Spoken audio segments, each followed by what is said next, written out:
Welcome back, everyone. We're glad to have you here with us. Tonight, we venture into the vast expanses of Nevada, where the desert floor stretches endlessly beneath star-filled skies and ancient secrets lie buried beneath shifting sands.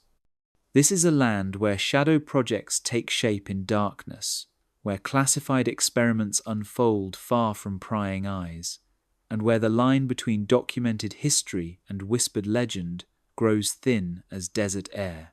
Nevada's deserts have always been places of concealment, from hidden mining claims to atomic test sites, from underground bunkers to facilities that don't appear on any public map. Tonight, we explore the network of mystery that surrounds Area 51, not just the famous base itself, but the entire web of classified installations, secret airstrips, and shadow projects that span across hundreds of miles of seemingly empty landscape. You've heard of Area 51, but what lies beyond it? What other installations operate in Nevada's remote valleys? And what connections bind these facilities together in a network of secrecy that reaches far deeper than most realize? Close your eyes, settle in, and let us guide you through the hidden geography of America's most classified desert. Chapter 1: The Hidden Geography of Nevada's Black Sites. Look at a map of Nevada, and you'll see vast empty spaces stretching between scattered towns, mountain ranges rising from desert floors, and long straight roads that disappear into the horizon. What you won't see are the installations that don't appear on public maps, the facilities that exist in the spaces between the spaces, where the government conducts its most sensitive work far from curious eyes. Area 51 is just one star in a constellation of secrecy that spans across hundreds of square miles of Nevada desert. To understand the true scope of classified operations here, you need to step back and see the bigger picture. A network of black sites, each with its own mission, yet all connected by the common thread of absolute secrecy and the natural protection of one of America's most desolate landscapes. Drive north from Las Vegas along Highway 95, and you'll pass signs for Indian Springs, then Creech Air Force Base. What those signs don't tell you is that Creech serves as the nerve center for America's drone warfare program. Here, pilots sit in climate-controlled trailers, flying Predator and Reaper drones over battlefields thousands of miles away. The base's runways host aircraft that take off to destinations officially listed as classified, while underground facilities house communication systems linking Nevada directly to combat zones across the globe. The desert around Creech is scarred with the remnants of earlier programs. Bunkers built during the Cold War still dot the landscape, some abandoned, others repurposed for newer missions. Local ranchers sometimes discover concrete structures half buried in sand, ventilation shafts emerging from seemingly empty ground, or roadways that lead nowhere visible yet show signs of recent heavy traffic. Continue northwest and you enter the sprawling expanse of the Nevada Test Site, now known as the Nevada National Security Site. This is where America detonated more than 900 nuclear weapons between 1951 and 1992, leaving behind a moonscape of craters, radioactive glass, and underground caverns. But the atomic testing was only the beginning. Today, the site serves multiple classified functions. Subcritical nuclear experiments continue in underground chambers. Radiological detection systems are tested in contaminated zones. And according to some accounts, the radiation provides perfect cover for other sensitive research that requires complete isolation from electronic surveillance. The test site's boundaries encompass over 1,300 square miles, roughly the size of Rhode Island. Within this restricted zone, multiple smaller facilities operate independently. Some are visible from satellite imagery, clusters of buildings and towers rising from the desert floor. Others remain hidden, accessible only through unmarked roads, or, if certain rumors are true, through underground passages that connect distant points across the site. To the north lies Tonopah Test Range, officially a testing ground for air-launched weapons and electronic warfare systems. The range covers nearly 400 square miles of high desert, its boundaries marked by warnings that unauthorized entry is punishable by fines and imprisonment. Here, the military tests systems designed to disable enemy communications, jam satellite signals, and disrupt electronic guidance systems. The clear desert air and minimal electromagnetic interference make it an ideal laboratory for weapons that exist in the invisible spectrum of electronic warfare. Tonopah's runways have hosted aircraft that officially don't exist. In the 1980s and 90s, before the F-117 Nighthawk was publicly revealed, it flew secret missions from Tonopah's heavily guarded hangars. Test pilots who worked there describe a culture of absolute compartmentalization where crews maintaining one aircraft were forbidden from approaching the hangars housing others. Even today, satellite images show new construction at Tonopah, including enlarged hangars and extended runways, whose purpose remains unexplained. Between these major installations lie smaller, more obscure facilities. Yucca Flat houses underground laboratories built into natural caverns and man-made tunnels. Pahute Mesa contains test sites for seismic monitoring equipment, though some researchers believe the seismic activity being monitored isn't entirely natural. Remote landing strips appear and disappear from aerial surveys, suggesting temporary facilities that can be assembled and dismantled as needed. The interconnected nature of these sites becomes clear when you consider their shared infrastructure. A single security company provides personnel for multiple facilities. Contractors move between sites on the same projects. And according to former workers, an internal transportation system connects the major installations, allowing personnel and materials to move across the network without ever appearing on public roads. This hidden geography serves several purposes beyond simple secrecy. The vast distances between facilities provide redundancy. If one site is compromised, others can continue operations.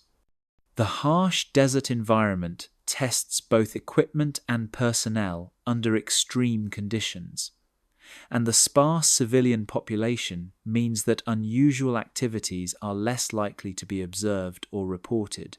Local residents speak of convoys that travel at night without headlights, guided by GPS and night vision systems. Aircraft that appear on no flight plans cross the desert in formations that don't match any known military exercise. And occasionally, ranchers working the edges of restricted zones report phenomena that don't fit the profile of conventional weapons testing. Lights that move too fast, sounds that carry too far, or electromagnetic effects that interfere with equipment miles from any known transmission source. The Nevada Test and Training Range, which encompasses much of this network, covers over 5 million acres.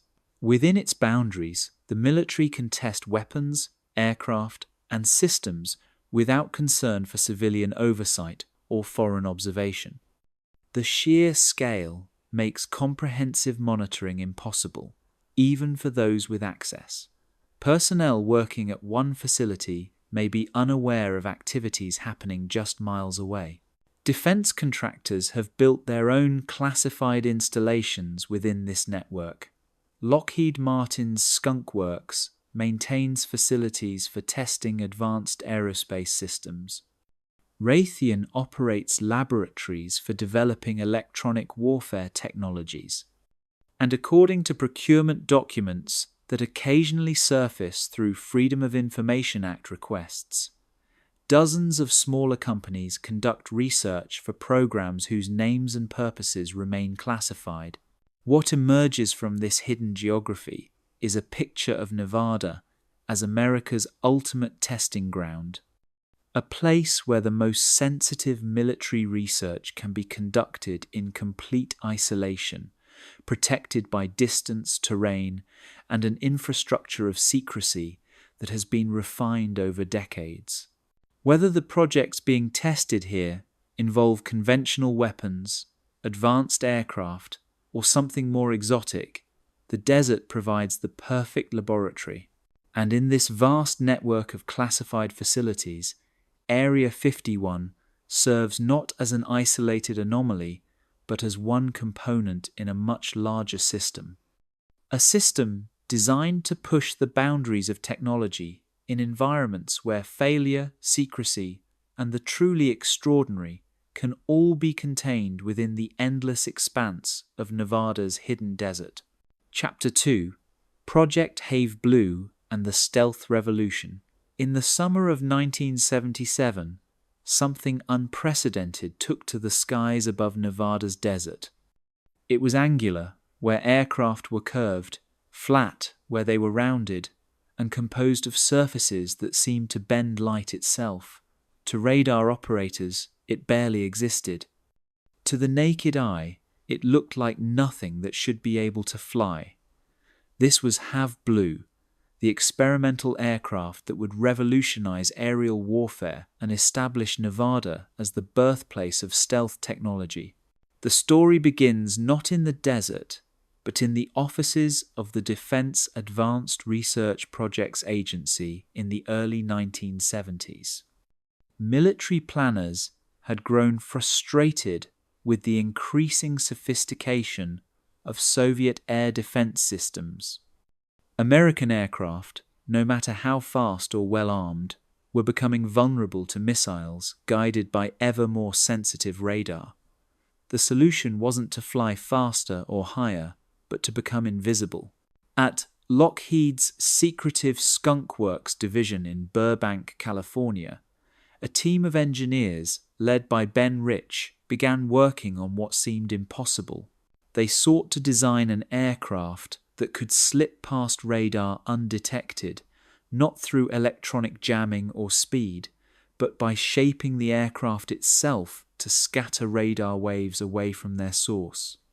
The mathematics were complex, the engineering challenges immense, and the testing would require absolute secrecy. Nevada's remote testing ranges provided the perfect laboratory. Far from civilian air traffic and prying eyes, experimental aircraft could be flown, tested, and refined without risking exposure. The clear desert air allowed for precise measurement of radar signatures, while the vast empty spaces provided room for error during the development of radically new flight characteristics. The first Have Blue demonstrator was unlike anything ever built.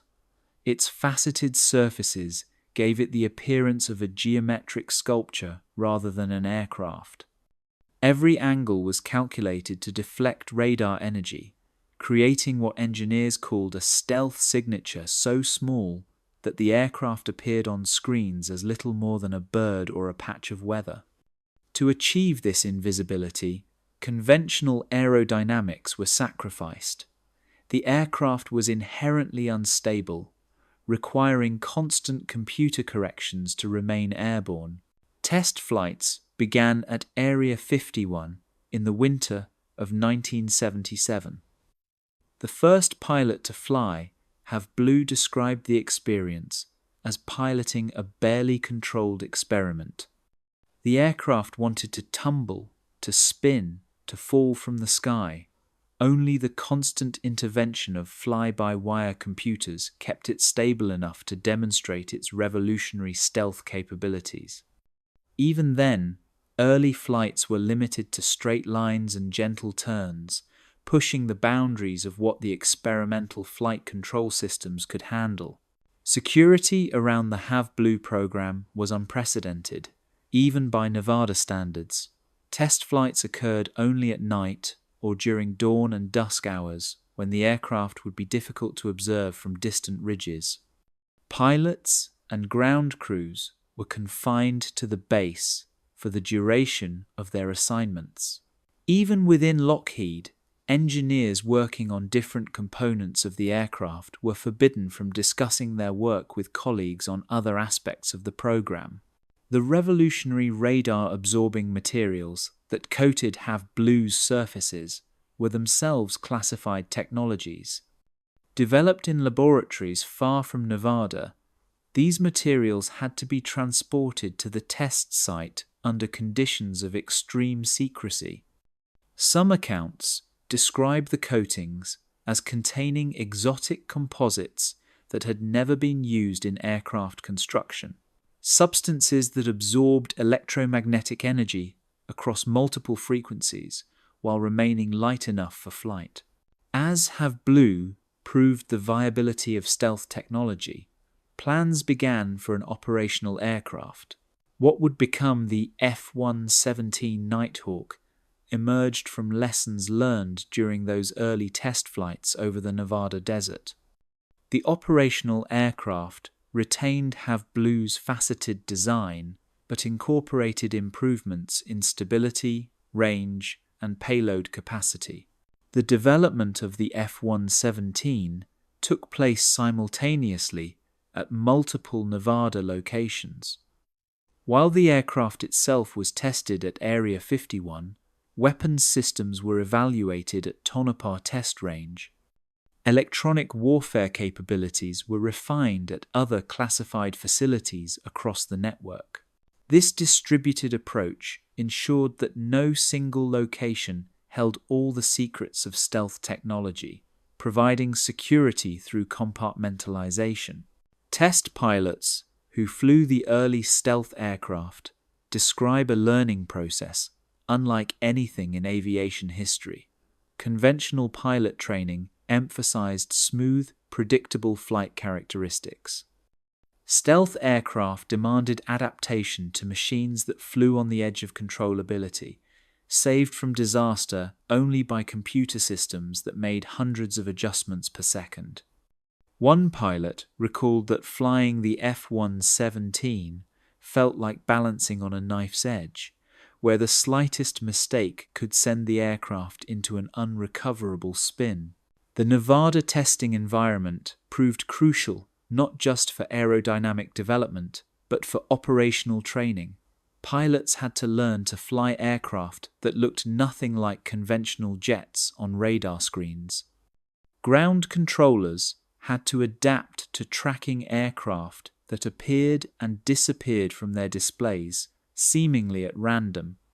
Maintenance crews developed entirely new procedures for servicing aircraft whose surfaces could not be touched without special equipment and protocols. By the mid-1980s, the F-117 was conducting regular training flights from Tonopah Test Range. The aircraft flew only at night, taking off after sunset and landing before dawn. Local residents occasionally reported strange, triangular shapes moving silently across the star-filled sky. But official denials and the aircraft's classified status kept these sightings relegated to UFO reports rather than defense journalism. The stealth revolution that began with Have Blue transformed not just military aviation, but the entire defense industry.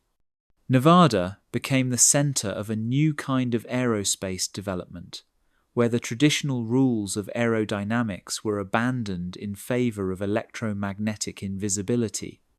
The techniques developed here would later influence the design of the B-2 Spirit bomber, successive generations of stealth fighters, and even classified aircraft whose capabilities remain hidden today. Engineers who worked on these early stealth programs describe Nevada as a place where the impossible became routine. In the clear desert air, Aircraft that defied every conventional rule of flight took to the skies and proved that invisibility was not just theoretical, but achievable. The legacy of those first tentative flights continues to shape American aerospace development, ensuring that Nevada's role as a testing ground for revolutionary technology will endure for generations to come. Chapter 3: The Underground Cities Beneath the Desert. Beneath the sun-baked surface of Nevada's testing ranges, where the desert floor stretches flat and empty to the horizon, lies a question that has intrigued researchers for decades. If so much secrecy exists above ground, what might be hidden below? The answer, according to geological surveys, construction records, and the accounts of those who've worked on classified projects, suggests a world carved from living rock and reinforced concrete, where tunnels stretch for miles and chambers the size of aircraft hangars rest in perpetual darkness. The idea of underground facilities in Nevada isn't speculation. It's documented fact.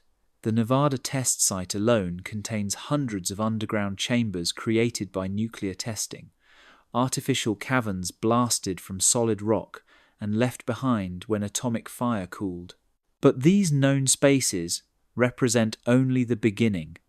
Seismic surveys conducted in the 1990s revealed anomalies across the region, signatures of large hollow spaces that don't match the patterns of natural caves or documented excavations. Drive across the Nevada Test and Training Range, and you'll notice something peculiar about the landscape. Roads appear and disappear with no obvious destination.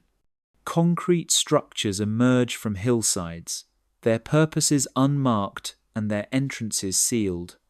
Ventilation shafts rise from apparently empty ground, suggesting spaces below that require constant air circulation. And occasionally, if you know where to look, you'll spot the subtle signs of major excavation projects that were completed decades ago and carefully concealed. One such sign appeared in satellite imagery from the 1980s. A construction project near Yucca Mountain showed the movement of enormous quantities of earth and rock, far more than would be required for surface facilities. The excavation continued for several years, with heavy equipment operating around the clock. Then, as suddenly as it began, the activity ceased. Satellite images from the following year showed the area restored to its natural appearance, as if the massive construction project had never occurred. Construction workers who participated in these underground projects describe experiences that challenge conventional understanding of what lies beneath Nevada's surface. One former tunnel engineer, speaking anonymously, recalled working on what he was told was a deep storage facility in the early 1990s. The project required excavating through solid rock for depths he estimated at several hundred feet. The tunnels were lined with special concrete designed to withstand both seismic activity and electromagnetic pulses, suggesting they were meant to protect something far more sensitive than conventional military equipment. The scale of these alleged underground networks becomes apparent when you consider the logistics involved. Moving personnel, equipment, and materials across Nevada's vast distances presents obvious security challenges. Every surface convoy can be tracked by satellite, every aircraft monitored by radar. But underground transportation systems would be invisible to external observation, allowing complete freedom of movement between facilities separated by hundreds of miles. Reports from truck drivers contracted to deliver specialized equipment describe arriving at what appeared to be ordinary surface buildings, only to watch their cargo disappear into freight elevators that descended far longer than any normal basement would require. One driver recalled timing the descent and estimating the elevator traveled more than 20 stories underground before stopping. The cargo he delivered included air filtration systems rated for facilities housing thousands of people, suggesting underground spaces of extraordinary size. Geological specialists who've studied Nevada's subsurface characteristics note that the region's rock formations are ideally suited for large-scale excavation. The volcanic tuff and limestone common throughout the area can be carved relatively easily while providing structural stability for vast underground chambers. The low water table in most areas means that excavation can proceed to great depths without encountering flooding problems that plague underground construction in other regions. The interconnected nature of Nevada's classified facilities suggests that underground connections would provide both security and operational advantages. Moving sensitive materials between sites without surface exposure would eliminate the risk of satellite observation or accidental discovery. Personnel could travel between facilities without appearing on any transportation records, and in the event of surface compromise, operations could continue underground with minimal disruption. Some of the most intriguing accounts come from seismologists who've monitored unusual underground activity. In the late 1990s, a researcher studying earthquake patterns noticed recurring microtremors that didn't match natural seismic signatures. The tremors occurred at regular intervals and seemed to originate from artificial sources rather than geological activity. When mapped, the epicenters formed patterns suggesting movement through underground corridors, as if heavy equipment was being transported through subterranean passages. The technology required for such extensive underground construction would represent a massive engineering undertaking. Tunnel boring machines capable of creating passages large enough for vehicle traffic would need to be specially designed and manufactured. Ventilation systems would require enormous power sources and sophisticated air filtration. Communication networks would need hardened cables and relay stations resistant to electromagnetic interference. Former military personnel with experience in underground facilities describe security measures that exceed anything implemented on the surface. Biometric scanners control access to different levels and sections. Airlocks prevent unauthorized movement between chambers, and according to some accounts, certain areas are accessible only through specialized elevators that require multiple key holders to operate simultaneously. The construction timeline for these alleged underground networks would span decades, beginning with early excavations in the 1960s and continuing through major expansions in the 80s and 90s. This extended timeline would explain how such massive projects could be completed without attracting public attention. Work conducted over many years in remote locations could be dismissed as routine facility maintenance or explained as unrelated construction projects. Defense contractors with expertise in underground construction have maintained significant presences in Nevada throughout this period. Company records show contracts for specialized excavation equipment, underground communication systems, and environmental control technologies. While the specific applications remain classified, the scale of these contracts suggests projects far more ambitious than conventional bunker construction. The question of what these underground facilities might contain depends on their purpose. Some researchers believe they serve as secure storage for materials too sensitive for surface facilities. Others suggest they house research laboratories requiring complete isolation from electromagnetic interference. The most speculative theories propose that underground chambers provide testing environments for technologies that would be impossible to conceal on the surface.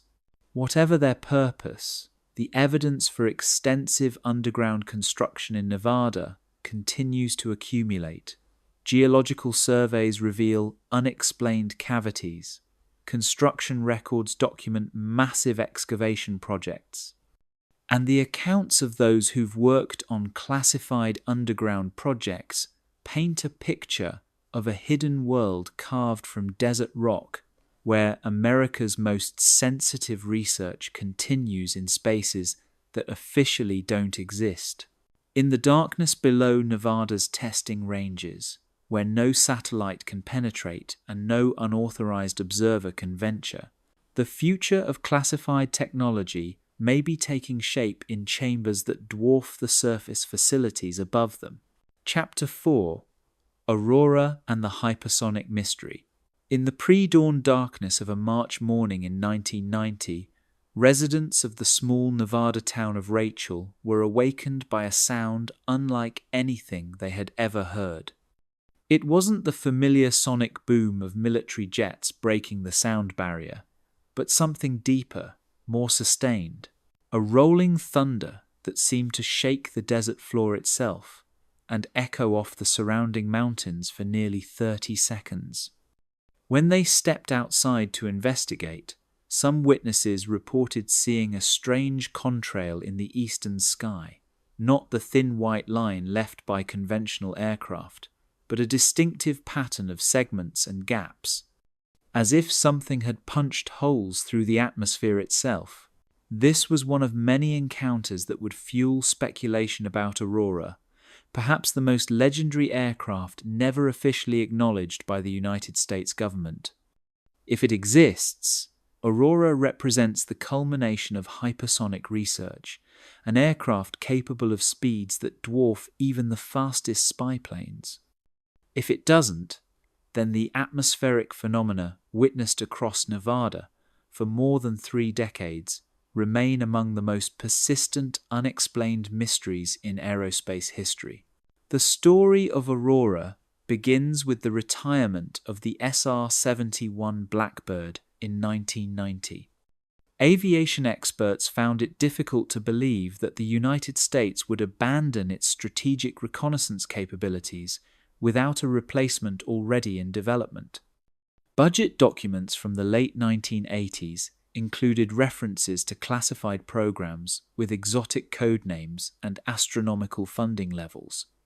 One line item, buried deep in Pentagon procurement records, allocated billions of dollars to something called Aurora, though official sources insisted this was merely an accounting designation for various classified projects.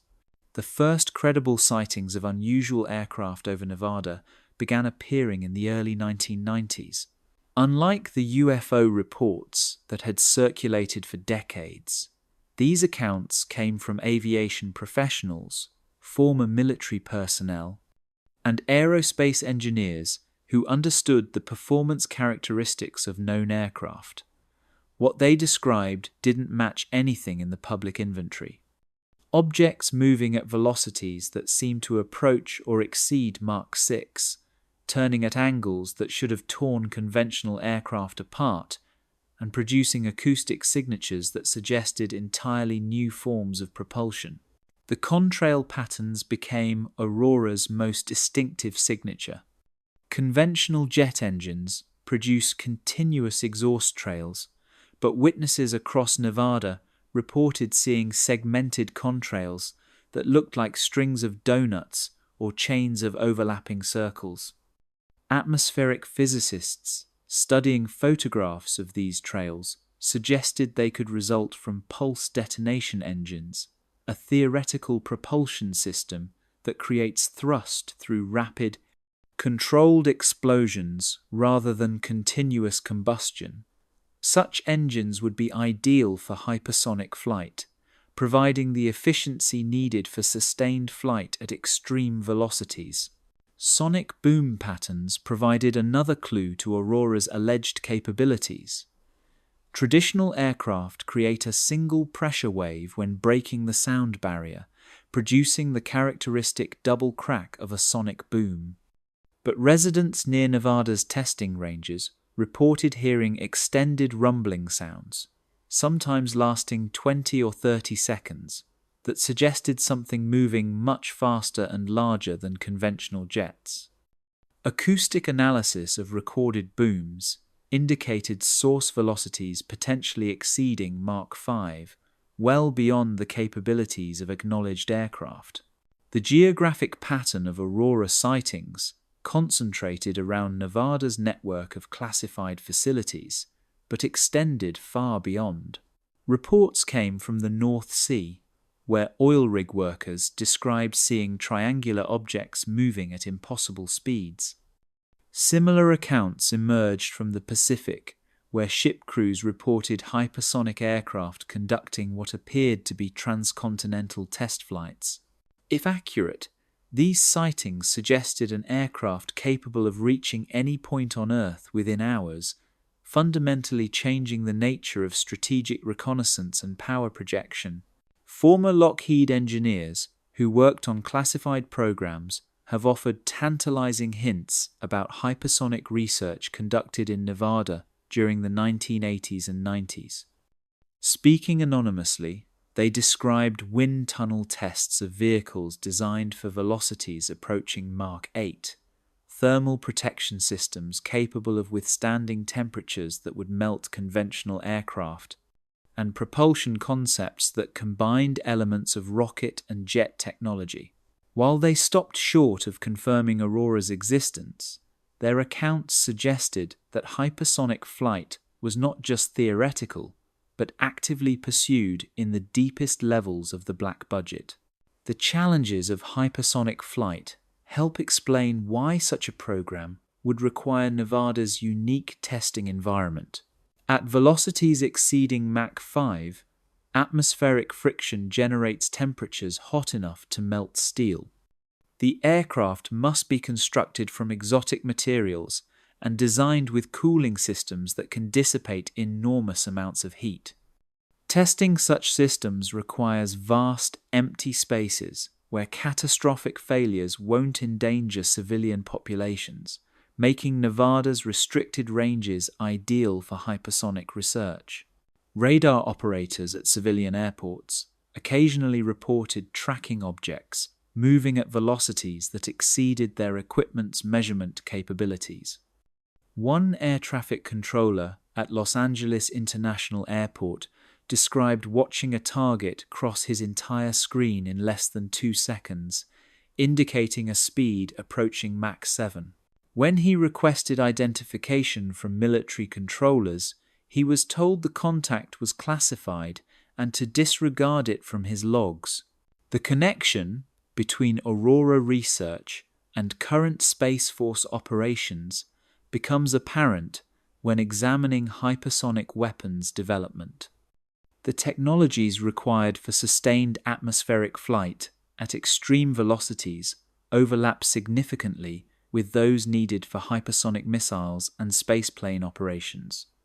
If Aurora provided a testing platform for these technologies in the 1990s, its research would have directly contributed to current programs like the X-37 spaceplane and various hypersonic weapons systems. Defense contractors with expertise in high-temperature materials and exotic propulsion maintained significant operations in Nevada throughout the Aurora era. Companies specializing in scramjet engines, thermal protection systems, and advanced metallurgy received contracts for research whose applications remain classified. The scale of this investment suggested programs far more ambitious than incremental improvements to existing aircraft. Wildlife biologists working in the Nevada test range reported unusual phenomena that might be connected to hypersonic testing. Desert animals displayed behavior patterns consistent with exposure to intense acoustic energy, including temporary hearing loss and disorientation.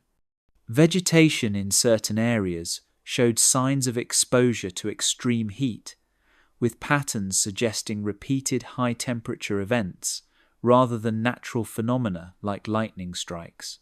The atmospheric effects of hypersonic flight create additional signatures that observers learned to recognize.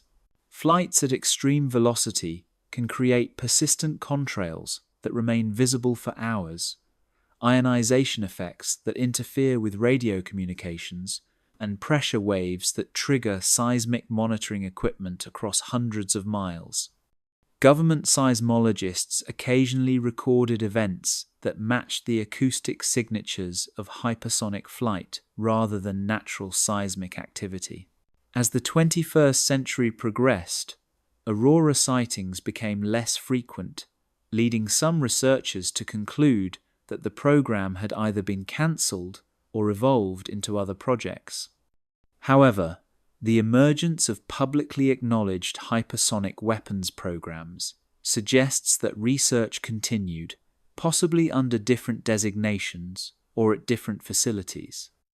The technologies pioneered during the Aurora era, if it existed, would provide the foundation for current efforts to develop operational hypersonic systems. Today, as the Space Force expands its operations and hypersonic weapons become operational realities, the mystery of Aurora takes on new significance. Whether it was a single aircraft or a series of experimental vehicles, the research conducted in Nevada's skies during those crucial decades established the United States as the world leader in hypersonic technology. The strange contrails, impossible velocities, and acoustic signatures that once seemed like science fiction have become the foundation for aerospace systems that will define 21st century military capabilities. In the clear Nevada sky, where the boundary between atmosphere and space grows thin and where the impossible becomes routine, the legacy of Aurora continues to influence the future of flight itself. Chapter 5: The Atomic Legacy and its Hidden Consequences. On the morning of January 27, 1951, the Nevada desert experienced its first atomic sunrise. The blast, designated Able and detonated from a tower in Frenchman Flat, transformed the pre-dawn darkness into brilliant daylight for a few terrifying seconds. The shockwave rolled across the desert floor, rattling windows in Las Vegas 65 miles away and announcing to the world that America had found its proving ground for the atomic age. What began that morning would continue for 4 decades, leaving behind a landscape scarred by nuclear fire and forever changed by radiation. The Nevada test site, originally called the Nevada Proving Ground, became home to 928 nuclear tests between 1951 and 1992. 100 of these were atmospheric tests that painted mushroom clouds across the desert sky, while the remainder were conducted underground in tunnels and shafts, drilled deep into the earth.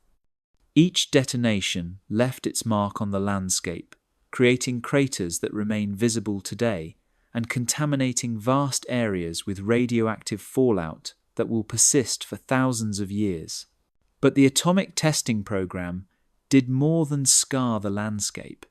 It created the perfect cover for other classified activities. In a region already restricted due to radiation hazards, additional security measures seemed natural and necessary.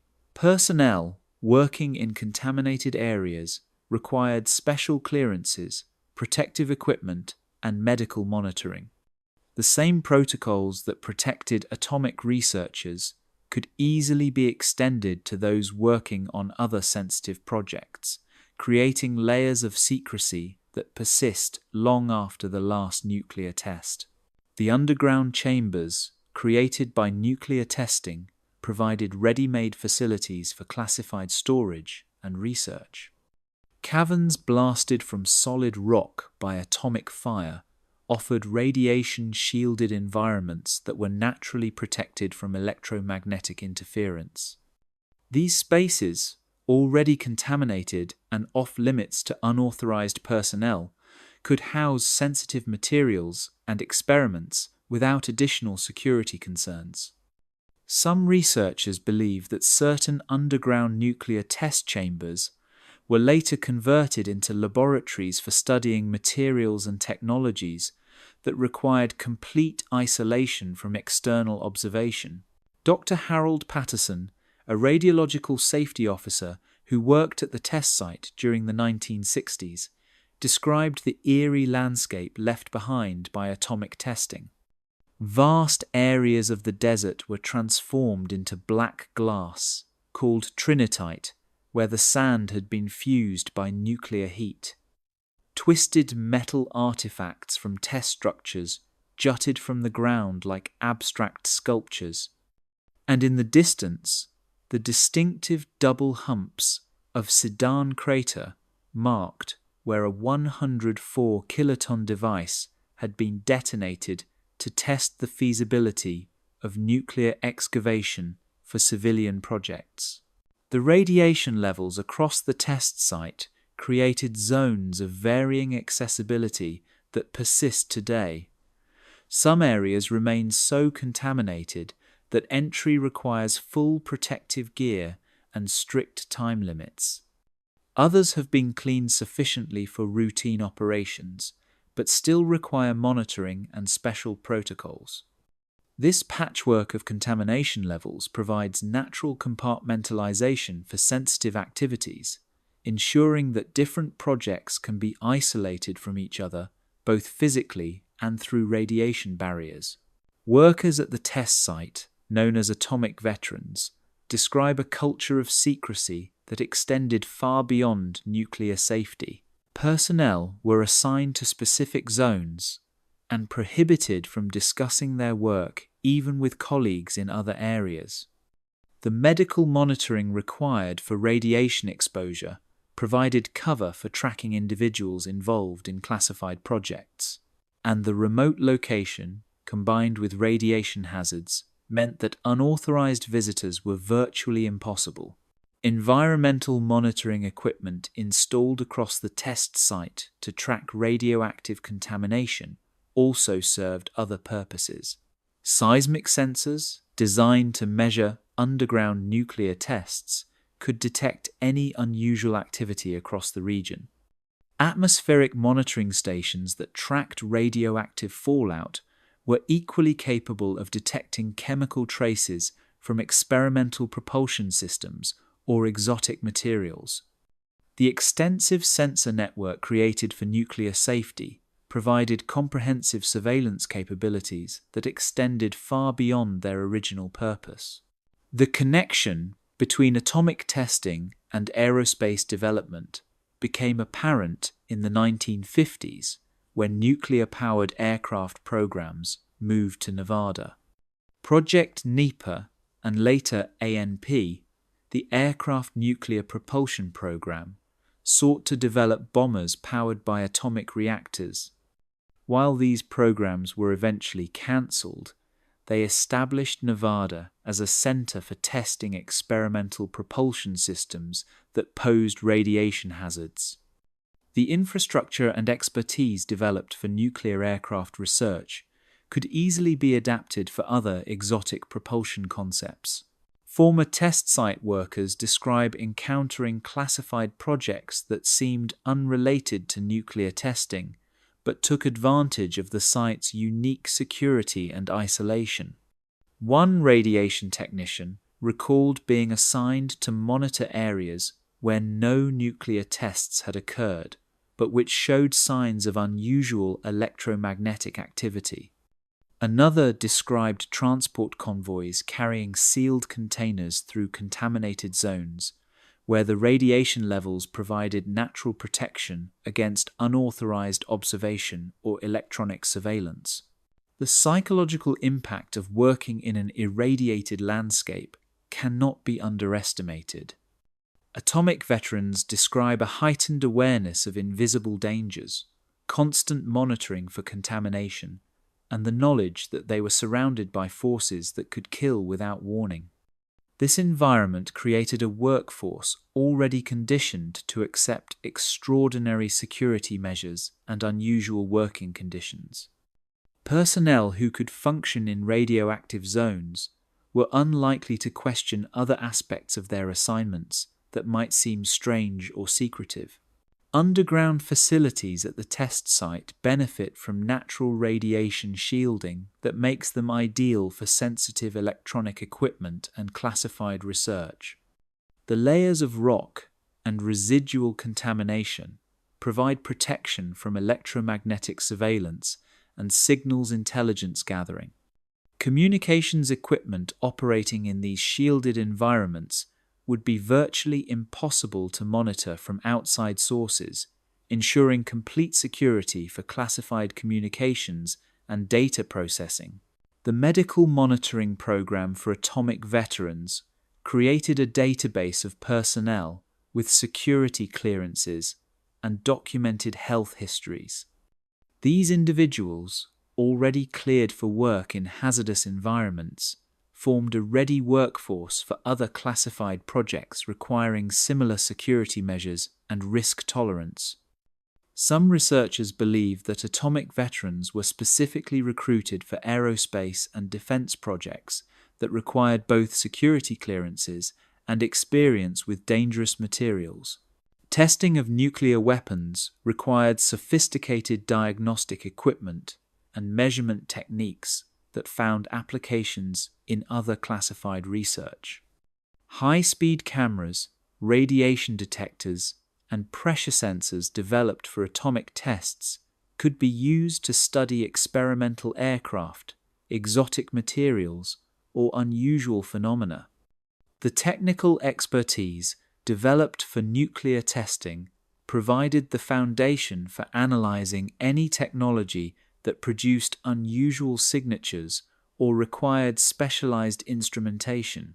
The environmental legacy of atomic testing continues to influence operations at Nevada's classified facilities today.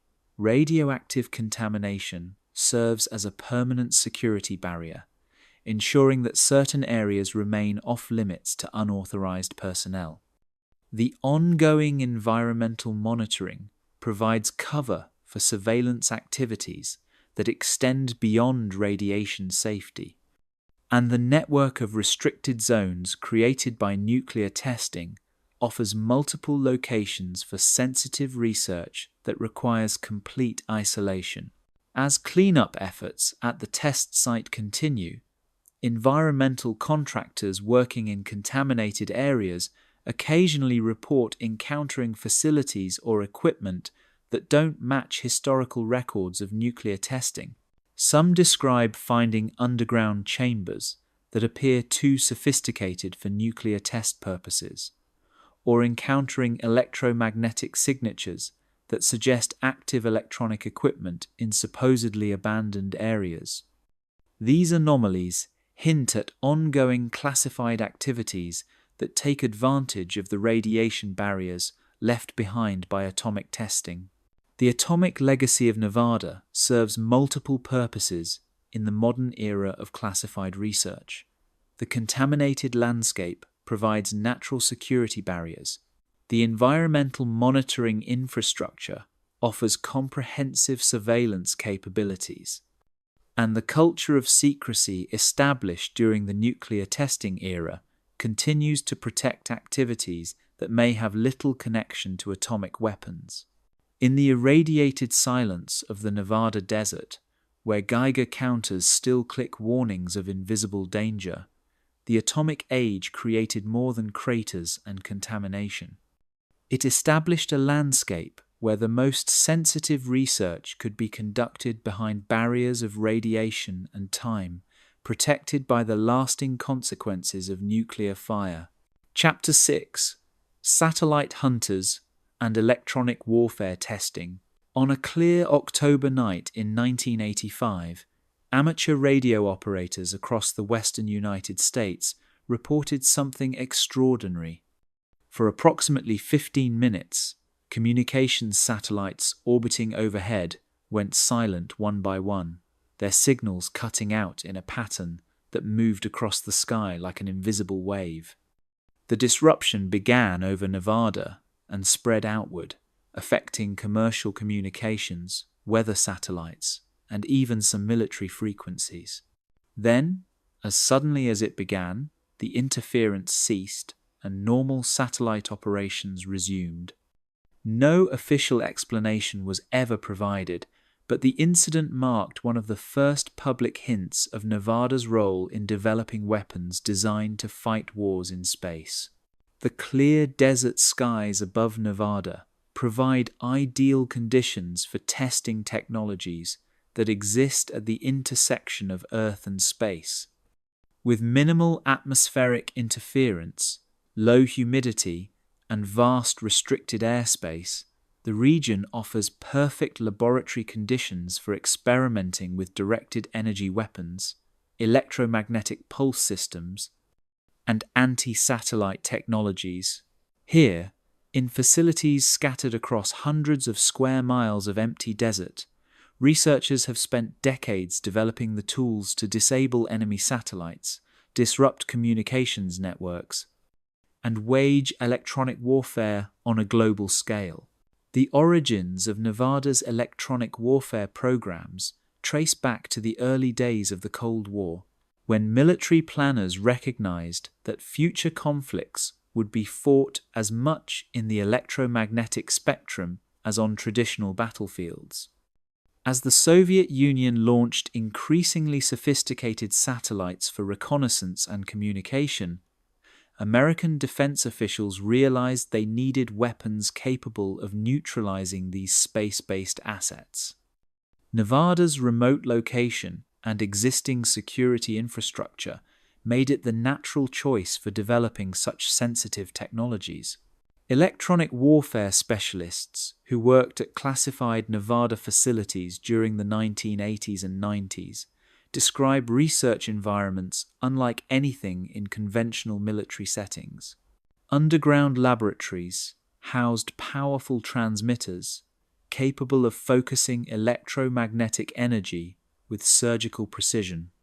Computer systems modeled the orbital patterns of enemy satellites, calculating optimal targeting windows and predicting the effects of various electronic attacks. And across the desert, massive antenna arrays rose from the landscape, their purposes hidden behind classifications that remain in effect today.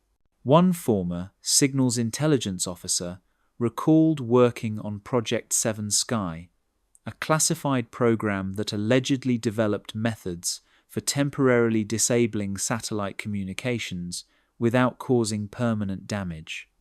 The technique involved precisely timed electromagnetic pulses that could overwhelm satellite receivers, effectively blinding them for predetermined periods. Testing required coordination with multiple agencies to ensure that civilian satellites weren't accidentally affected, though some researchers believe certain commercial disruptions during the 1980s were actually caused by experimental weapons tests. The development of directed energy weapons in Nevada took advantage of the desert's unique atmospheric conditions.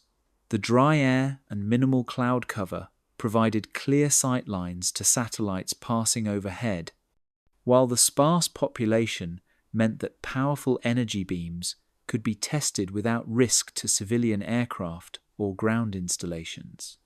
Former laser technicians describe working with systems capable of generating megawatts of focused energy, enough to damage sensitive satellite components or temporarily blind optical sensors. Ground-based satellite tracking systems developed in Nevada pushed the boundaries of radar and optical technology. Massive phased array radars could track objects as small as baseball-sized debris in low Earth orbit, while advanced telescopes, equipped with adaptive optics, could resolve details on satellite surfaces from hundreds of miles away. This tracking capability served dual purposes, providing early warning of potential threats while also enabling precision targeting for anti-satellite weapons. The electromagnetic signature of Nevada's testing activities occasionally leaked beyond the restricted zones, causing interference with civilian electronics and communication systems. Radio astronomers at universities across the western United States reported detecting powerful, structured radio emissions from the direction of the Nevada test site during certain periods in the 1990s. The signals were too regular and too powerful to be natural phenomena, suggesting active testing of high-energy electromagnetic systems. Wildlife biologists working in areas surrounding Nevada's electronic warfare facilities noticed unusual behavioral patterns in animals during certain testing periods. Migratory birds showed signs of disorientation, possibly due to interference with their natural magnetic navigation systems. Desert animals displayed stress behaviors consistent with exposure to high-frequency electromagnetic fields. These biological effects provided indirect evidence of the power levels being generated by classified testing programs. The development of electromagnetic pulse weapons required testing environments that could safely contain massive energy releases. Underground chambers carved from solid rock provided natural shielding for EMP experiments, while isolated above-ground facilities allowed researchers to study the effects of electromagnetic pulses on various electronic systems. Former technicians describe witnessing tests where powerful EMP bursts would instantly disable all unshielded electronics within a radius of several miles. Atmospheric research conducted in Nevada during the electronic warfare era produced advances in understanding how electromagnetic energy propagates through different atmospheric conditions. Scientists studied how temperature inversions, humidity levels, and atmospheric turbulence affected the transmission of high-energy beams. This research proved crucial for developing space-based weapons systems that needed to account for atmospheric distortion when targeting satellites or ground-based installations.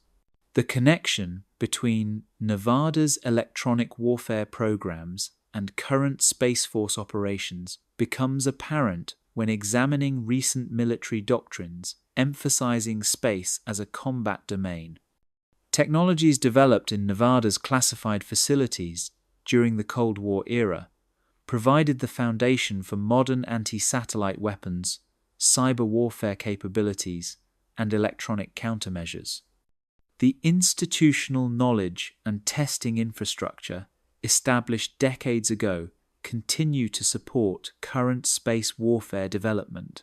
Seismic monitoring stations across Nevada occasionally detected unusual signatures that didn't match nuclear tests or natural earthquakes. Some of these anomalous readings occurred during known periods of electronic warfare testing, suggesting that high-energy electromagnetic systems produced measurable ground effects. Geophysicists studying these signatures theorized that powerful energy beams could create localized heating in the atmosphere, generating pressure waves detectable by sensitive seismic equipment. Communications technicians working at Nevada facilities described encountering interference patterns that seemed to originate from space-based sources. During certain orbital periods, classified communications links would experience systematic jamming that appeared to come from directly overhead. While officially attributed to atmospheric effects or equipment malfunctions, some specialists believed they were witnessing counter-electronic warfare measures deployed by foreign satellites attempting to disrupt American testing activities. The psychological effects of working with directed energy weapons created unique challenges for personnel assigned to electronic warfare programs. Technicians reported experiencing temporary disorientation, headaches, and electromagnetic sensations when working near high-power transmitters.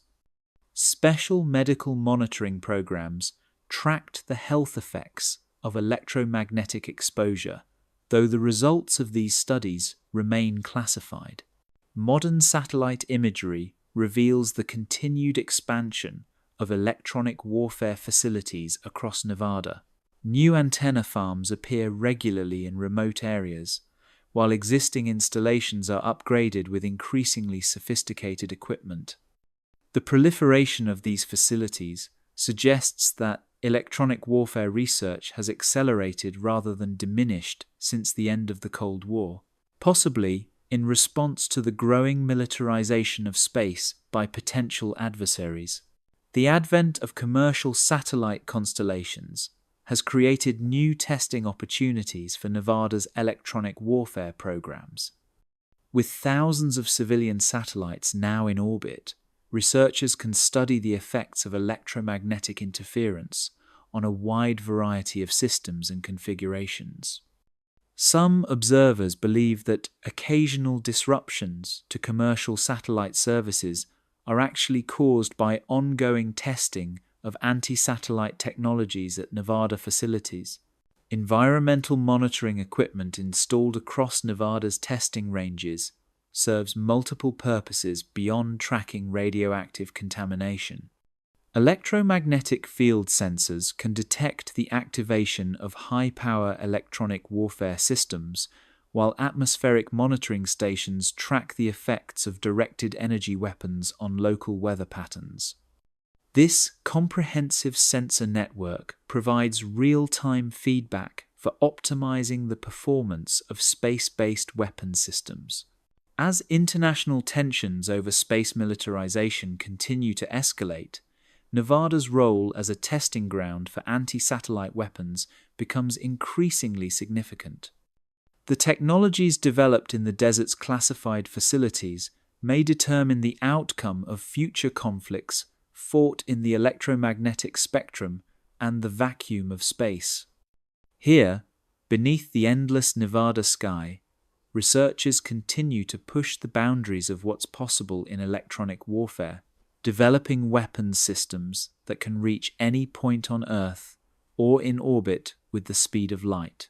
In the silence of the desert night, where stars shine unobstructed by atmospheric interference, the future of warfare in space is being written in electromagnetic code by systems that exist at the very edge of human technological capability. Chapter 7. The Contractors Who Built the Secrets. At 4:30 in the morning, on a cold February day in 1988, Frank Martinez arrived at the security checkpoint outside Mercury, Nevada, carrying only a lunch pail and a thermos of coffee. He was a concrete contractor from Las Vegas, hired for what his supervisor described as a routine foundation job at the test site. The security guards checked his identification twice, had him sign forms he wasn't allowed to read completely, and escorted him to a bus with blacked-out windows. When the bus finally stopped and the doors opened, Frank found himself looking at one of the most unusual construction sites he had ever seen. The foundation he was hired to pour was circular, nearly 200 feet in diameter, and designed to support loads that seemed far beyond anything a normal building would require. Steel reinforcement bars were arranged in patterns he had never encountered in 30 years of construction work. The concrete specifications called for additives that would shield against electromagnetic radiation, and the entire structure was to be built to withstand seismic events that would level conventional buildings. Frank spent 6 weeks on the project, working alongside crews who spoke in hushed tones and seemed to know less about the overall purpose than he did. This is the hidden story of Nevada's classified facilities, told not through leaked documents or insider testimonies, but through the experiences of the thousands of civilian contractors who built the infrastructure that houses America's deepest secrets. These are the electricians who wired systems they couldn't identify, the plumbers who installed utility systems for facilities that officially didn't exist, and the construction crews who dug foundations for buildings whose purposes they were never told. Their stories reveal a construction industry within an industry, where compartmentalization and secrecy transform routine jobs into exercises in controlled ignorance. The culture of secrecy surrounding Nevada's classified construction projects begins with the hiring process itself. Contractors are selected not just for their technical skills, but for their ability to work under restrictions that would be unthinkable in civilian projects. Background investigations delve into financial records, personal relationships, and political affiliations. Workers must sign agreements that prohibit them from discussing their assignments for decades after completion. And once on site, they discover that the normal camaraderie of construction work is replaced by a careful silence that prevents anyone from learning too much about what they're building. Sarah Chen, an electrical contractor who worked on multiple Nevada projects during the 1990s, described a job that required her to install wiring for what she was told was a communications facility. The electrical specifications were unlike anything she had encountered. Cables were shielded against electromagnetic interference to military standards. Power requirements suggested equipment that consumed enormous amounts of electricity, and the routing of circuits seemed designed to ensure that no single technician could understand the complete electrical layout. Each crew worked on isolated sections, never seeing how their work connected to the larger system.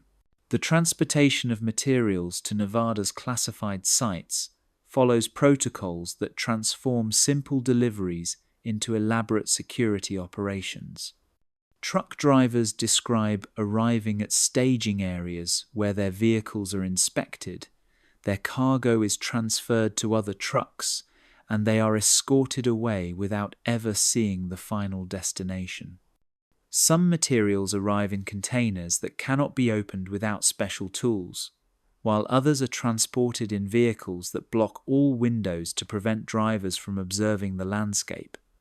One cement truck driver recalled making deliveries to coordinates that led to what appeared to be empty desert, only to watch his truck disappear into a concealed entrance that opened in the ground itself.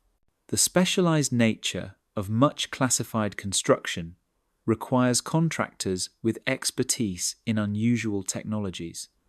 Companies that work on electromagnetically shielded facilities, radiation-hardened electronics, and underground excavation maintain permanent relationships with Nevada's secret projects. These firms develop institutional knowledge about classified requirements while remaining bound by security agreements that prevent them from discussing their work even with potential clients.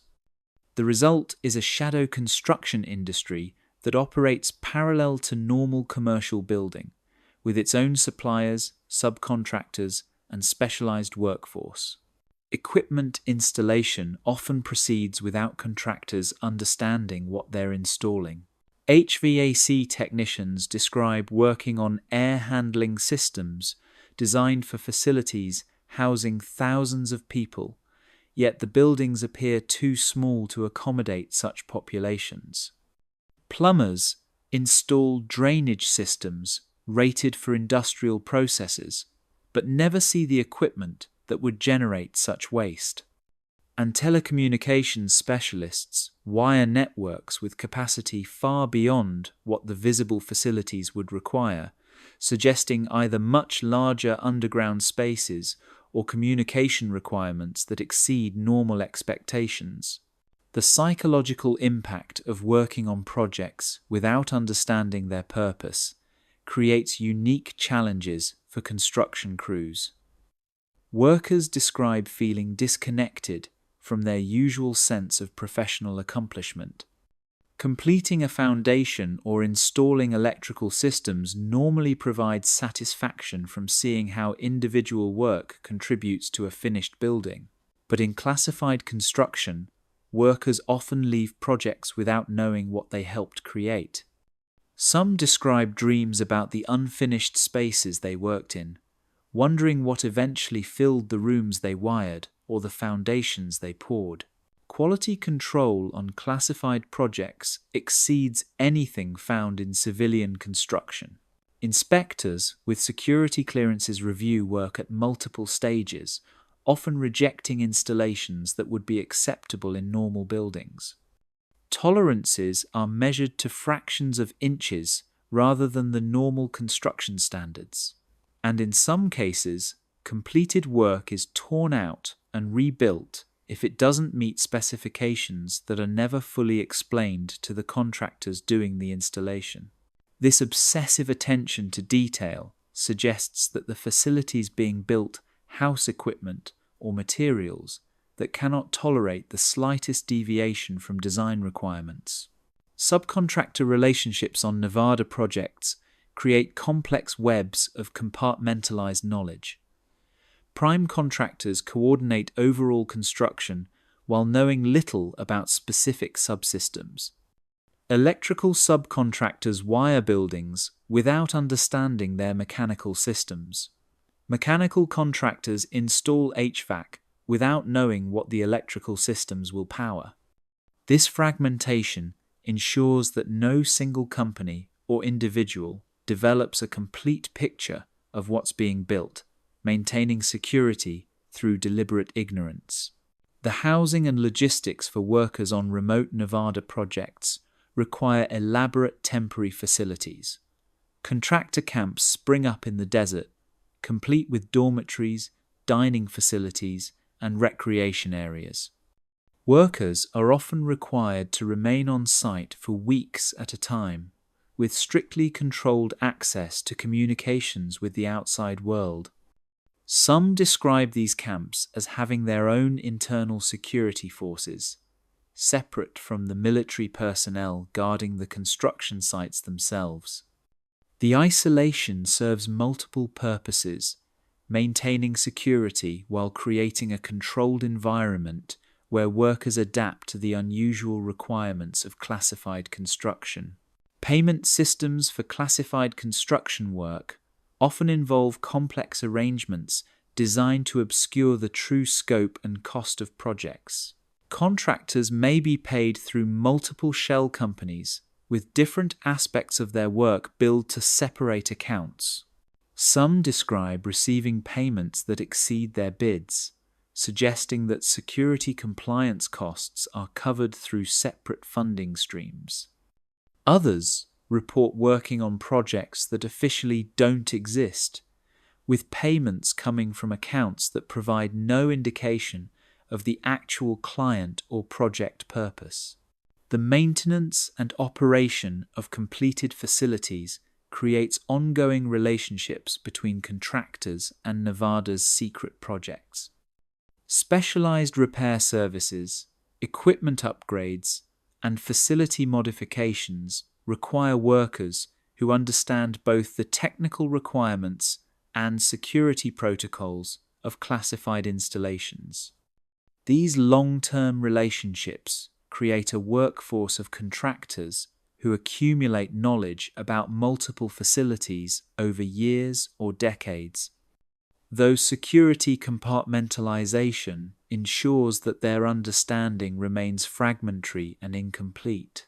Documentation and record keeping for classified construction follows protocols that differ dramatically from civilian projects.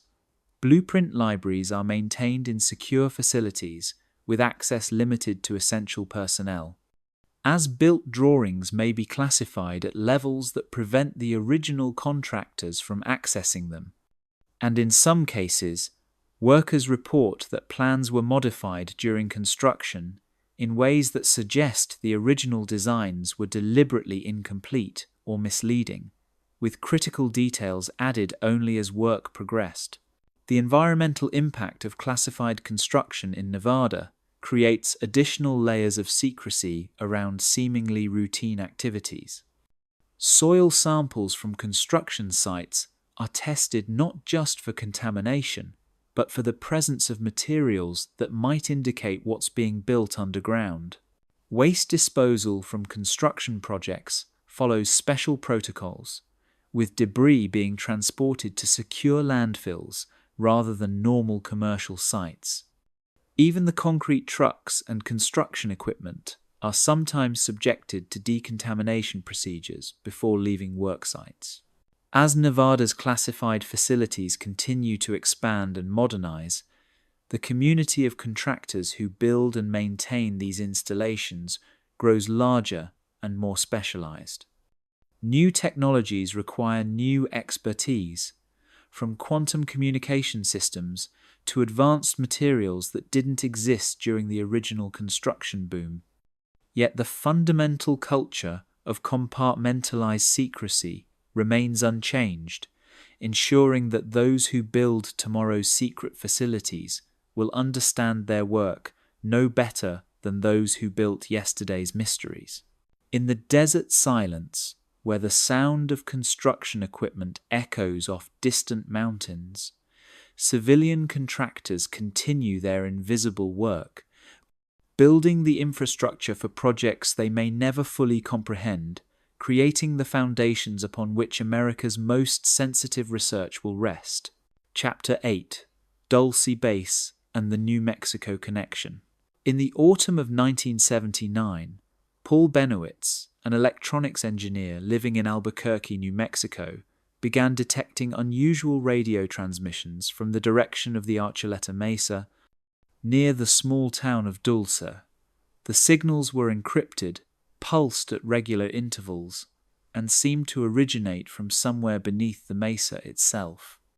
Benowitz, whose background in electronics made him acutely aware of normal communication patterns, became convinced that he had discovered evidence of a classified underground facility. What he could not have known was that his observations would eventually link to theories about a vast subterranean network stretching from New Mexico all the way to Nevada's most secret installations. The Dulce Base theory emerged from a convergence of unusual sightings, geological anomalies, and claims from individuals who insisted they had worked at facilities that officially didn't exist. According to these accounts, a massive underground complex lies beneath the Archuleta Mesa, housing joint human and alien research projects. While such claims venture far into speculative territory, the geological evidence for large-scale underground construction in the region has attracted serious attention from researchers studying the broader network of classified facilities across the American Southwest. The landscape between Nevada and New Mexico presents ideal conditions for underground tunnel construction. The region's geology consists primarily of sedimentary rock formations that can be excavated relatively easily while providing structural stability for large underground spaces. The sparse population and vast distances between settlements would allow construction projects to proceed for years without civilian observation, and the existing network of military installations across both states provides cover for the massive logistical operations that underground construction would require. Geological surveys conducted during the 1980s and 90s revealed seismic anomalies across the Southwest that don't match known natural formations or documented construction projects. Some of these signatures suggest large hollow spaces at depths consistent with underground facilities. Others indicate patterns of micro-earthquakes that could result from heavy machinery operating in subterranean environments. When mapped across the region, these anomalies form lines that connect major classified installations, suggesting possible transportation corridors between facilities. The theory of interstate underground connections gains credibility when examined alongside the logistical challenges of operating multiple classified facilities across vast distances. Moving sensitive materials, personnel, and equipment between Nevada's test sites and other military installations requires careful coordination to avoid satellite observation and civilian detection. Underground transportation systems would eliminate these security risks while providing climate-controlled environments for materials that might be sensitive to temperature, humidity, or electromagnetic interference. Former military personnel with experience in underground construction have provided tantalizing hints about projects that exceed the scope of individual facilities. One retired Army Corps of Engineers officer described working on what he was told were deep connectivity projects during the 1970s and 80s. The specifications called for tunnels capable of accommodating rail transportation, with electrical systems designed to support facilities housing thousands of personnel. The geographic scope of these projects, he claimed, extended far beyond single states. Transportation industry records from the Southwest during the underground construction era show unusual patterns that support theories of large-scale excavation projects. Shipments of tunnel boring equipment, specialized concrete mixers, and massive quantities of steel reinforcement moved through the region during periods when no major public construction projects were documented. Some of these shipments disappeared into military installations and were never accounted for in public construction records, suggesting applications in classified projects. The workforce required for interstate underground construction would need to be both highly skilled and extensively vetted for security clearances. Employment records from specialized underground construction companies show significant hiring in the Southwest during the 1970s and 80s, with many workers relocating from other regions to take jobs whose locations and purposes were not specified in their contracts. Some of these workers later reported assignments that required them to live on site for months at a time in facilities they described as entirely underground. Seismic monitoring stations across the Southwest occasionally detect vibration patterns that don't match natural earthquakes or known industrial activity. These signatures sometimes occur in sequences that suggest coordinated activity across multiple locations, as if synchronized operations were taking place at facilities separated by hundreds of miles. The timing and geographic distribution of these events have led some researchers to speculate about underground transportation systems that would produce such coordinated seismic signatures. The Dulce Base allegations specifically describe a facility connected to other installations through a network of underground maglev transportation systems. While such technology might seem fantastical, magnetic levitation trains have been in development since the 1960s, and the military advantages of high-speed underground transportation would justify significant investment in such systems. Travel between Nevada and New Mexico through underground maglev tunnels could theoretically be accomplished in less than 2 hours, making coordinated operations across multiple facilities practical. Environmental monitoring data from the region between Nevada and New Mexico shows patterns that some researchers believe indicate underground construction activity. Groundwater samples from wells along the alleged tunnel routes sometimes contain trace minerals that suggest excavation activity at depths well below normal construction projects.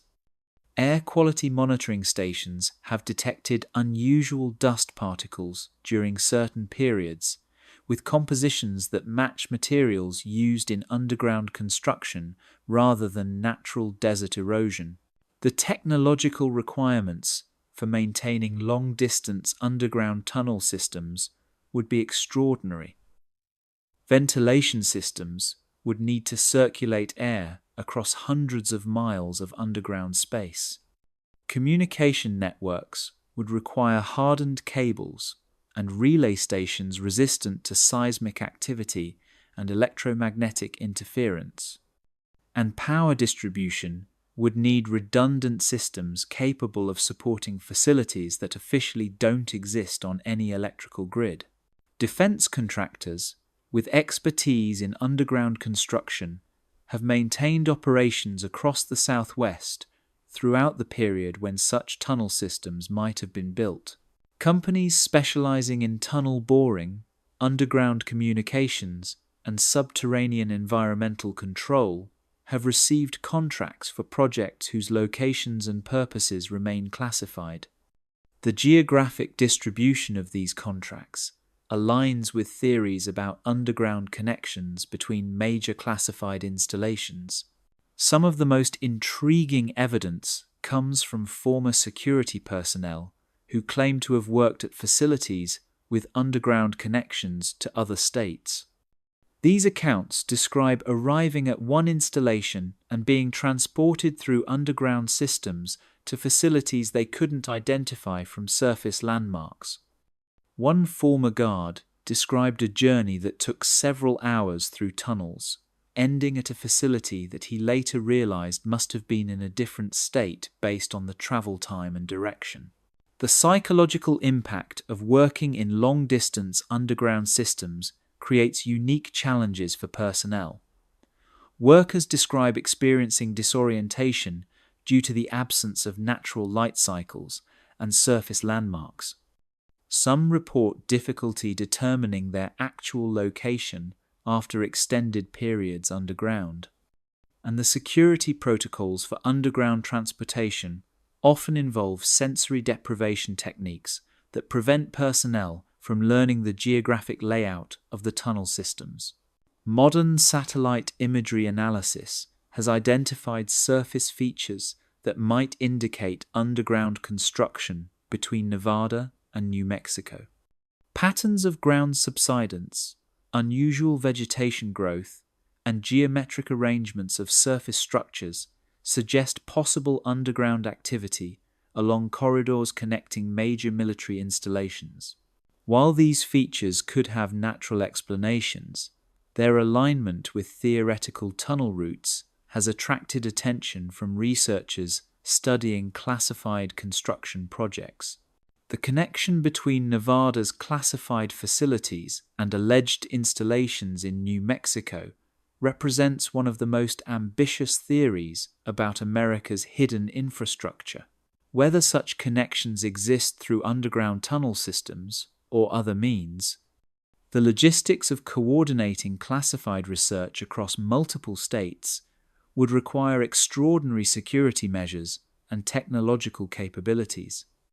The vast empty spaces of the American Southwest provide ideal cover for such projects, where secrets could be buried as deep as the imagination allows. As defense budgets continue to fund classified construction projects whose purposes remain hidden, the possibility of interstate underground connections remains an open question. In the desert silence that stretches from Nevada to New Mexico, where mountains rise from empty plains and distances are measured in hours rather than miles, the underground may hold answers to questions that the surface world isn't ready to ask. Chapter 9: The Disappeared Aircraft Programs. On a moonless night in November 1983, test pilot Robert Dutch Vandenberg climbed into the cockpit of an aircraft that bore no identifying markings, carried no official designation, and according to all public records, had never been built. The craft was angular and flat, constructed from materials that seemed to absorb light rather than reflect it. Its engines, if they could be called engines, made almost no sound when activated. As Dutch lifted off from the runway at Area 51, he became part of a select group of aviators who had flown machines that history would never officially acknowledge. The phenomenon of disappeared aircraft programs represents one of the most intriguing aspects of Nevada's classified research. These are projects that consumed billions of dollars, employed thousands of engineers and technicians, and produced flying machines that pushed the boundaries of aeronautical possibility. Yet, when the programs ended, whether through cancellation, evolution into other projects, or successful completion, the aircraft themselves vanished from official records as completely as if they had never existed. The trail of these missing programs can be traced through budget documents that survive the classification process. Defense spending records from the 1970s and 80s contain line items for projects with cryptic designations like Senior Trend, Have Blue, Senior Crown, and dozens of others. The funding levels for these programs often exceeded the entire aircraft procurement budgets of smaller nations, yet no public aircraft emerged from many of these investments. Aviation historians studying these financial breadcrumbs have concluded that Nevada's skies hosted far more experimental aircraft than the government has ever acknowledged. One such program, known internally as Project Copper Coast, allegedly developed a reconnaissance aircraft capable of flying at altitudes exceeding 100,000 feet while maintaining speeds approaching Mach 4. Former Lockheed engineers, speaking decades after the project's completion, described an aircraft with a wingspan longer than a football field, yet so light that it could barely be detected by ground-based radar. The craft incorporated materials that had never been used in aviation, including composites that changed their structural properties based on flight conditions. The testing protocols for these disappeared aircraft followed patterns that maximized secrecy while minimizing risk of exposure. Flights occurred only during specific atmospheric conditions that would scatter radar signals and reduce visual detection. Test pilots were selected not just for their flying skills, but for their ability to maintain security clearances that exceeded those required for nuclear weapons programs. And the aircraft themselves were often disassembled between flights, ensuring that even ground crews never saw complete operational machines. Test pilot Colonel James Blackbird Morrison, who flew classified missions over Nevada for more than 15 years, described aircraft that challenged every principle of conventional aerodynamics. Some had no visible wings, yet remained stable in flight through means he never fully understood. Others incorporated propulsion systems that produced thrust without visible exhaust, leading to flight characteristics that seemed to defy the laws of physics. Morrison flew machines that could hover motionless in the air, accelerate to supersonic speeds in seconds, and execute maneuvers that would have been fatal in conventional aircraft. The fate of these experimental aircraft varies depending on their success and the evolution of military requirements. Some programs were cancelled when technological obstacles proved insurmountable or when strategic priorities shifted. Others evolved into different projects, with successful technologies being incorporated into aircraft that received official acknowledgement. And a few, according to insider accounts, achieved their objectives so completely that they transitioned from experimental programs to operational systems that remain classified today. Procurement records from aerospace contractors reveal the scope of disappeared aircraft development. Companies like Lockheed, Northrop, and Boeing received contracts for research and development projects that often lasted for years without producing any publicly acknowledged results. These contracts covered exotic materials research, advanced propulsion systems, and flight control technologies that wouldn't appear in civilian aviation for decades. The continuity of this funding suggests that many programs achieved sufficient success to warrant continued investment, even if their results never became public. Aviation historians have attempted to reconstruct the specifications of disappeared aircraft through analysis of related technologies and performance requirements documented in declassified materials. One program, tentatively identified as Aurora, despite official denials of its existence, allegedly produced an aircraft capable of sustained flight at speeds exceeding Mach 6. The technical challenges of such performance would require breakthrough technologies in materials science, propulsion, and thermal management that represented advances of decades over publicly acknowledged capabilities.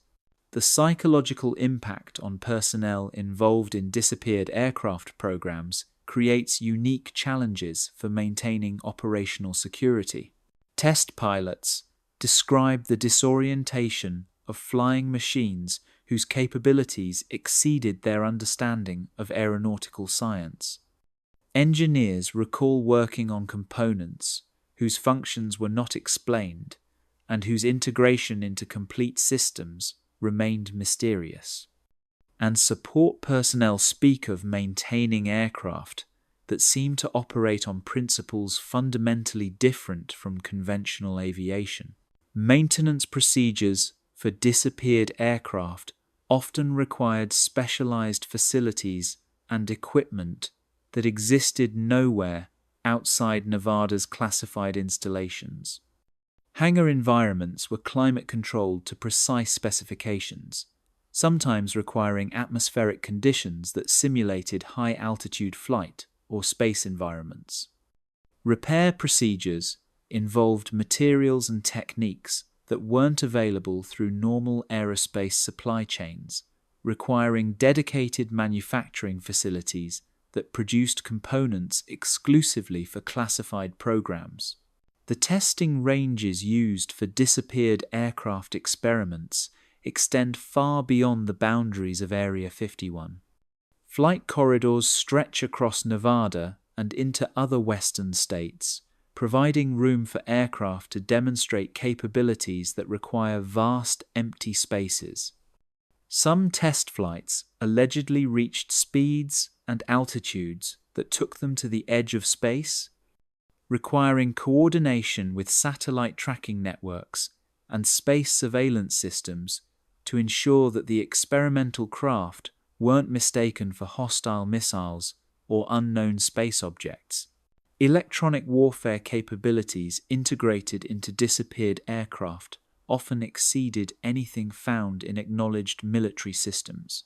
Some experimental craft incorporated jamming systems so sophisticated that they could selectively disrupt specific enemy radars while remaining invisible to others. Signal intelligence gathering equipment allowed single aircraft to monitor communications across entire regions, providing reconnaissance capabilities that exceeded those of satellite systems. And in some cases, the aircraft themselves served as test beds for directed energy weapons that could disable ground-based electronics from high altitude. The evolution of disappeared aircraft technology into current military systems can be traced through performance characteristics that suddenly appeared in acknowledged programs without apparent developmental history. Stealth capabilities that took decades to develop in classified programs emerged seemingly overnight in aircraft like the F-22 Raptor and B-21 Raider. Advanced flight control systems, exotic materials, and propulsion technologies that had been perfected in secret found their way into operational aircraft through carefully managed technology transfer processes. Some disappeared aircraft programs allegedly achieved capabilities so advanced that they challenged the decision-makers' willingness to deploy them operationally. Aircraft that could outperform any known enemy system by margins of decades raised questions about whether such overwhelming technological advantages should be revealed even in wartime. The psychological warfare value of maintaining uncertainty about American aerospace capabilities sometimes outweighed the tactical advantages of deploying superior aircraft in combat. The cost of disappeared aircraft programs while difficult to calculate due to classification, represents one of the largest investments in experimental technology in American history. Budget analysis suggests that the combined funding for classified aerospace development during the Cold War exceeded the cost of the Apollo program. This investment produced technologies that continue to influence military aviation today, though the specific aircraft that served as development platforms remain hidden in Nevada's classified hangar spaces. Modern satellite imagery occasionally reveals aircraft shapes at Nevada facilities that don't match any acknowledged military aircraft. These glimpses of unknown craft fuel speculation about ongoing disappeared aircraft programs that continue the tradition of developing revolutionary aerospace technologies in complete secrecy. Whether these represent evolution of older programs or entirely new approaches to flight, they suggest that Nevada's role as a testing ground for aircraft that officially don't exist continues into the 21st century.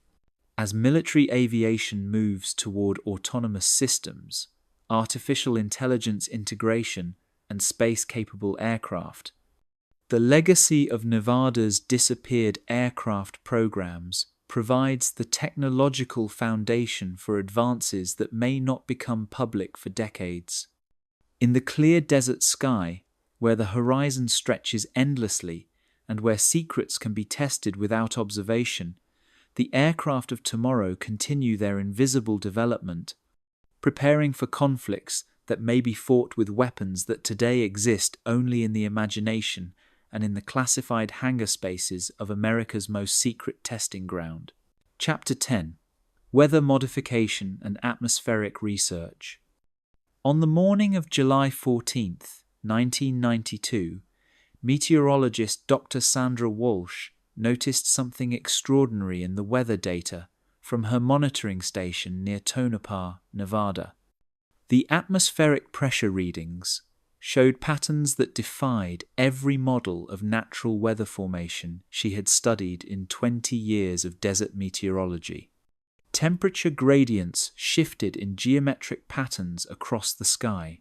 Humidity levels fluctuated in ways that seemed artificially controlled, and electromagnetic readings suggested energy sources far more powerful than any natural atmospheric phenomenon.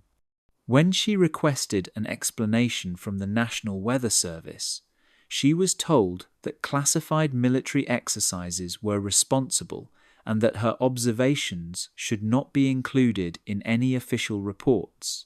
This incident marked Dr. Walsh's introduction to Nevada's role in atmospheric research programs that operate at the intersection of meteorology, physics, and military technology. Across the state's vast testing ranges, scientists have spent decades studying how electromagnetic energy interacts with the atmosphere, how weather patterns can be artificially influenced, and how the ionosphere itself can be modified for communications and surveillance purposes.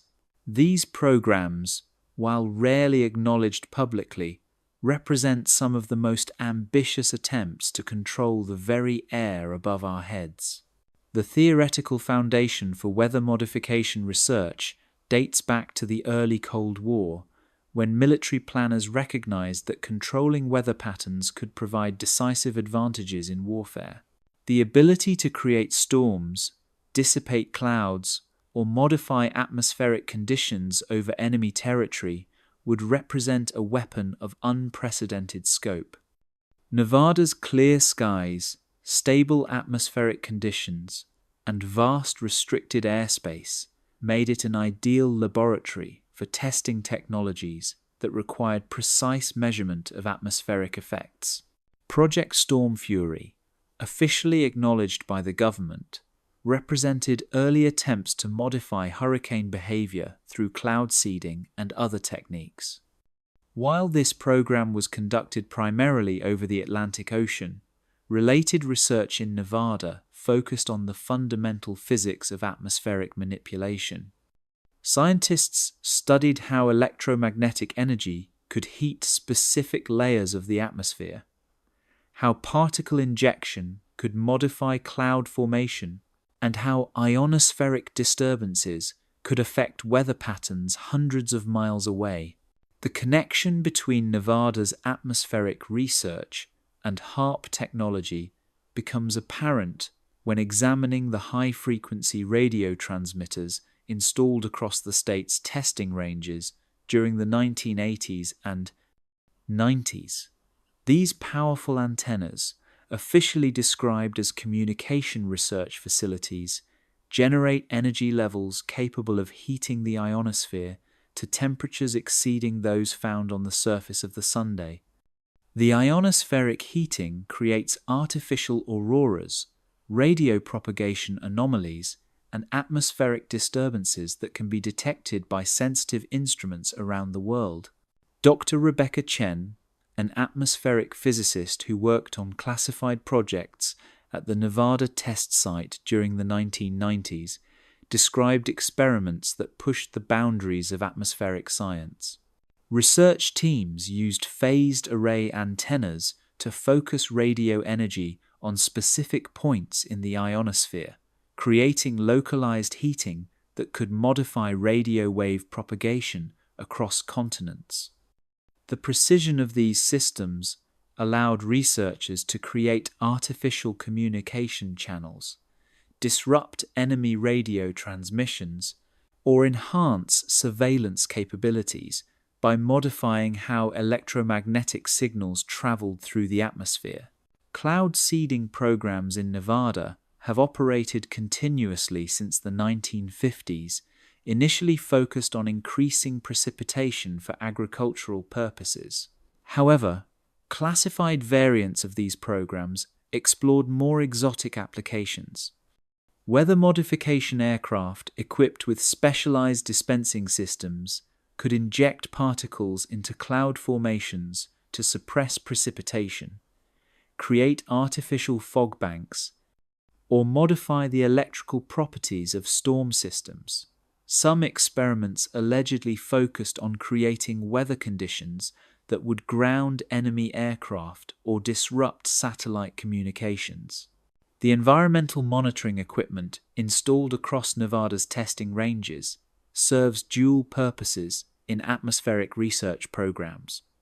Weather stations that ostensibly track local conditions also measure the effects of electromagnetic heating experiments, particle injection programs, and ionospheric modification research.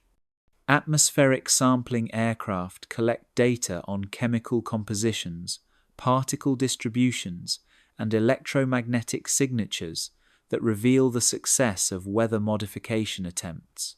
Seismic monitoring stations across Nevada occasionally detect signatures that atmospheric researchers to believe originate from ionospheric heating experiments. When powerful radio transmitters focus energy on the ionosphere, the resulting heating can create pressure waves that propagate downward through the atmosphere and register on sensitive seismic equipment. These acoustic signatures provide feedback on the effectiveness of atmospheric modification experiments and help researchers optimize their techniques.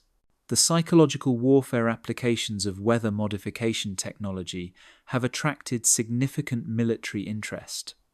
The ability to create localized weather events could demoralize enemy populations, disrupt agricultural cycles, or create conditions that favor specific military operations.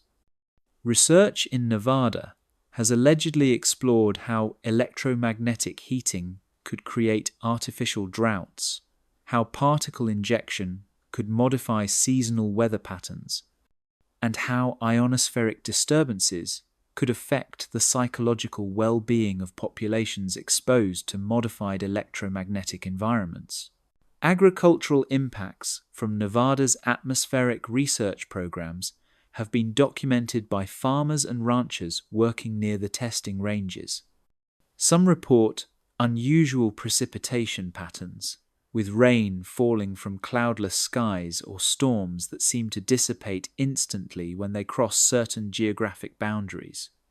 Others describe electromagnetic effects that interfere with equipment, disrupt animal behavior, or create atmospheric conditions unlike anything they have experienced in decades of desert farming.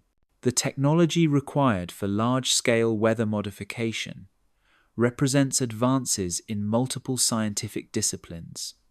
High-powered radio transmitters must generate precisely controlled electromagnetic pulses at frequencies that interact efficiently with atmospheric gases.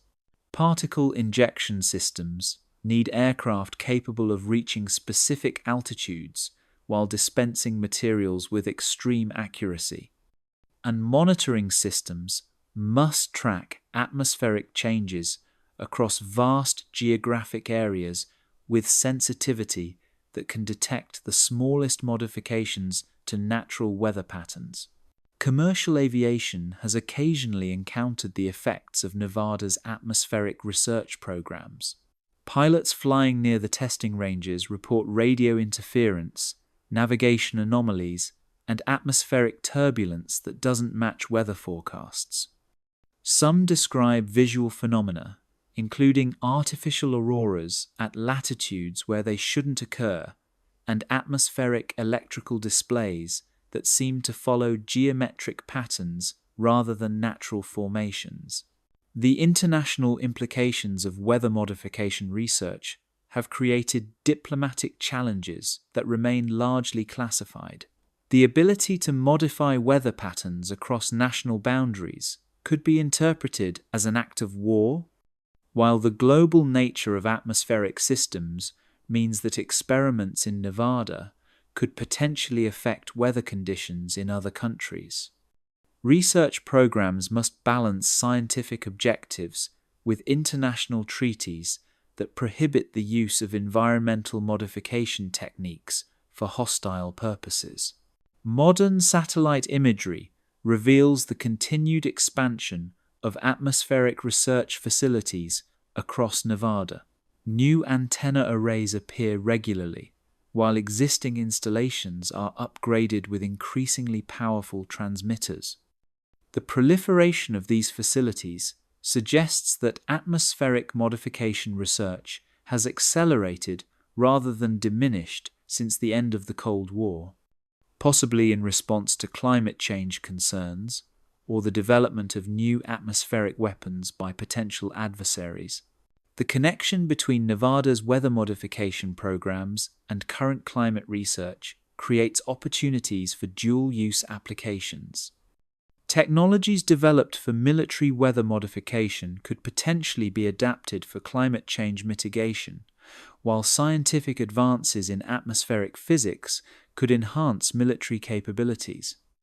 This overlap ensures that Nevada's role in atmospheric research will continue to evolve as both environmental and security challenges drive continued investment in weather control technologies.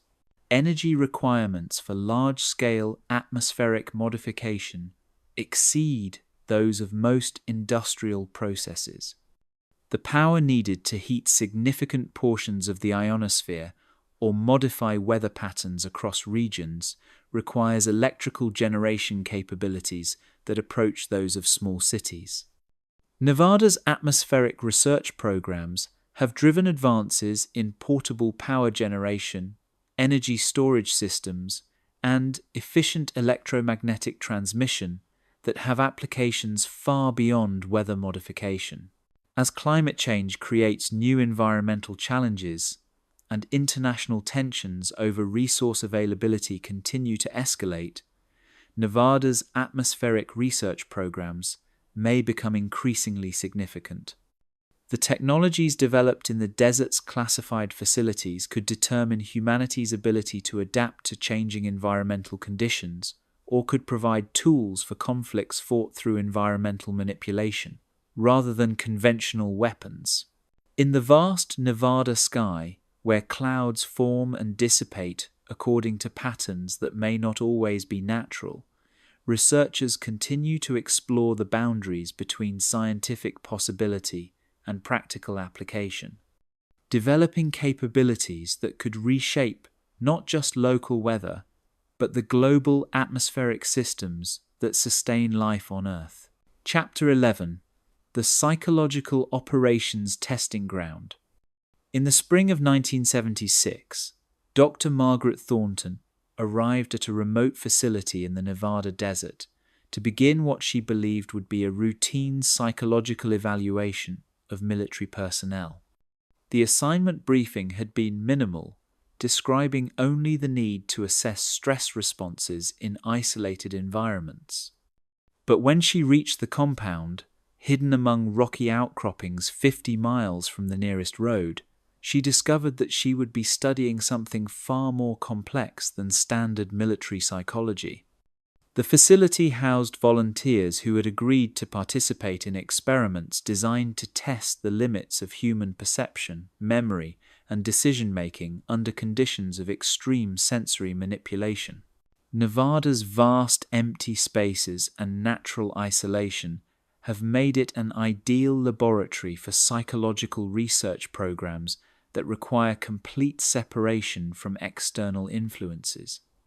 The desert silence, visual monotony, and physical remoteness create environments where researchers can study how the human mind responds to conditions that rarely exist in normal civilian or military settings. These studies, conducted under various classifications since the 1950s, have explored questions that range from practical military applications to fundamental understanding of human consciousness itself. The theoretical foundation for psychological operations research in Nevada emerged from Cold War concerns about enemy interrogation techniques, propaganda effectiveness, and the mental resilience of personnel operating in hostile environments. Military planners recognized that future conflicts might be won or lost based on psychological factors rather than conventional weapons. Understanding how to protect American personnel from psychological manipulation while developing techniques for influencing enemy behavior became priority research areas that required controlled testing environments. Project MK Ultra and related psychological research programs used Nevada facilities for experiments that would have been impossible to conduct in populated areas. The desert's isolation provided perfect conditions for testing sensory deprivation techniques, evaluating the effects of various substances on cognitive function, and studying how information could be implanted or extracted from human subjects. While the most controversial aspects of these programs have been declassified and publicly condemned, related research into human psychological manipulation continues under different designations. Dr. Robert Chen, a social psychologist who worked on classified projects at the Nevada test site during the 1980s, described research environments specifically designed to manipulate human perception and behavior. Underground facilities included chambers that could simulate various atmospheric conditions, lighting systems that could alter circadian rhythms, and acoustic environments that could influence emotional states. Researchers studied how these environmental factors affected decision-making, memory formation, and susceptibility to persuasion. The isolation psychology research conducted in Nevada has applications far beyond military intelligence. Space exploration programs require understanding of how astronauts will respond to months or years of confinement in artificial environments.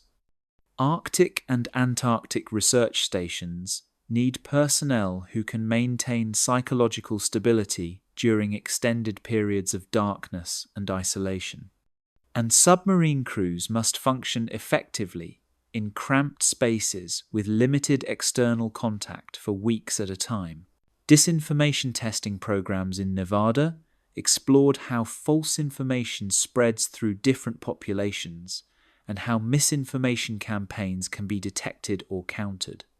Researchers created controlled communities of volunteers who were exposed to carefully crafted false narratives while their responses were monitored through psychological assessments, behavioral observation, and physiological measurement. These studies revealed how different personality types respond to propaganda, and how group dynamics influence the acceptance of contradictory information. The environmental psychology aspects of Nevada's research programs focus on how desert conditions affect human behavior, cognition, and social interaction. The vast open spaces, extreme temperature variations, and absence of familiar landmarks create psychological stresses that don't exist in more populated environments. Understanding these effects helps military planners prepare personnel for operations in similar environments while providing insights into the psychological impact of isolation and sensory deprivation. Sleep deprivation studies conducted at Nevada facilities push the boundaries of ethical research while providing crucial data about human performance under extreme conditions. Researchers study how different levels of sleep loss affect decision-making, reaction times, and susceptibility to influence. The desert environment allows for precise control of factors like light exposure, temperature, and noise levels that can affect sleep patterns, providing data that has applications in both military operations and civilian occupations requiring extended alertness. Social engineering experiments in Nevada test how groups of people respond to various forms of manipulation, authority, and peer pressure. Researchers create artificial communities with carefully controlled social dynamics, studying how information flows through different group structures and how individual behavior changes in response to group pressure. These studies provide insights into everything from military unit cohesion to civilian population control during emergencies. The psychological effects of secrecy itself have been studied extensively in Nevada's classified research programs. Personnel working on classified projects experience unique stresses related to compartmentalization, inability to discuss their work, and constant security monitoring. Researchers study how these conditions affect mental health, job performance, and personal relationships, developing techniques for maintaining psychological stability among personnel with high security clearances. Interrogation resistance training programs use Nevada's isolated facilities to test the effectiveness of various questioning techniques and to develop countermeasures that protect American personnel from enemy psychological manipulation. These programs study how different personality types respond to stress, isolation, and psychological pressure, developing training protocols that enhance resistance to interrogation while maintaining ethical standards for treatment of prisoners. The role of technology in psychological manipulation has become increasingly important in Nevada's research programs. Studies examine how virtual reality, augmented reality, and advanced simulation systems can influence perception and behavior. Researchers test how digital environments can be used to create false memories, modify emotional responses, or enhance learning and training effectiveness. Pharmaceutical research conducted in Nevada explores how various substances affect psychological state, cognitive performance, and behavioral control.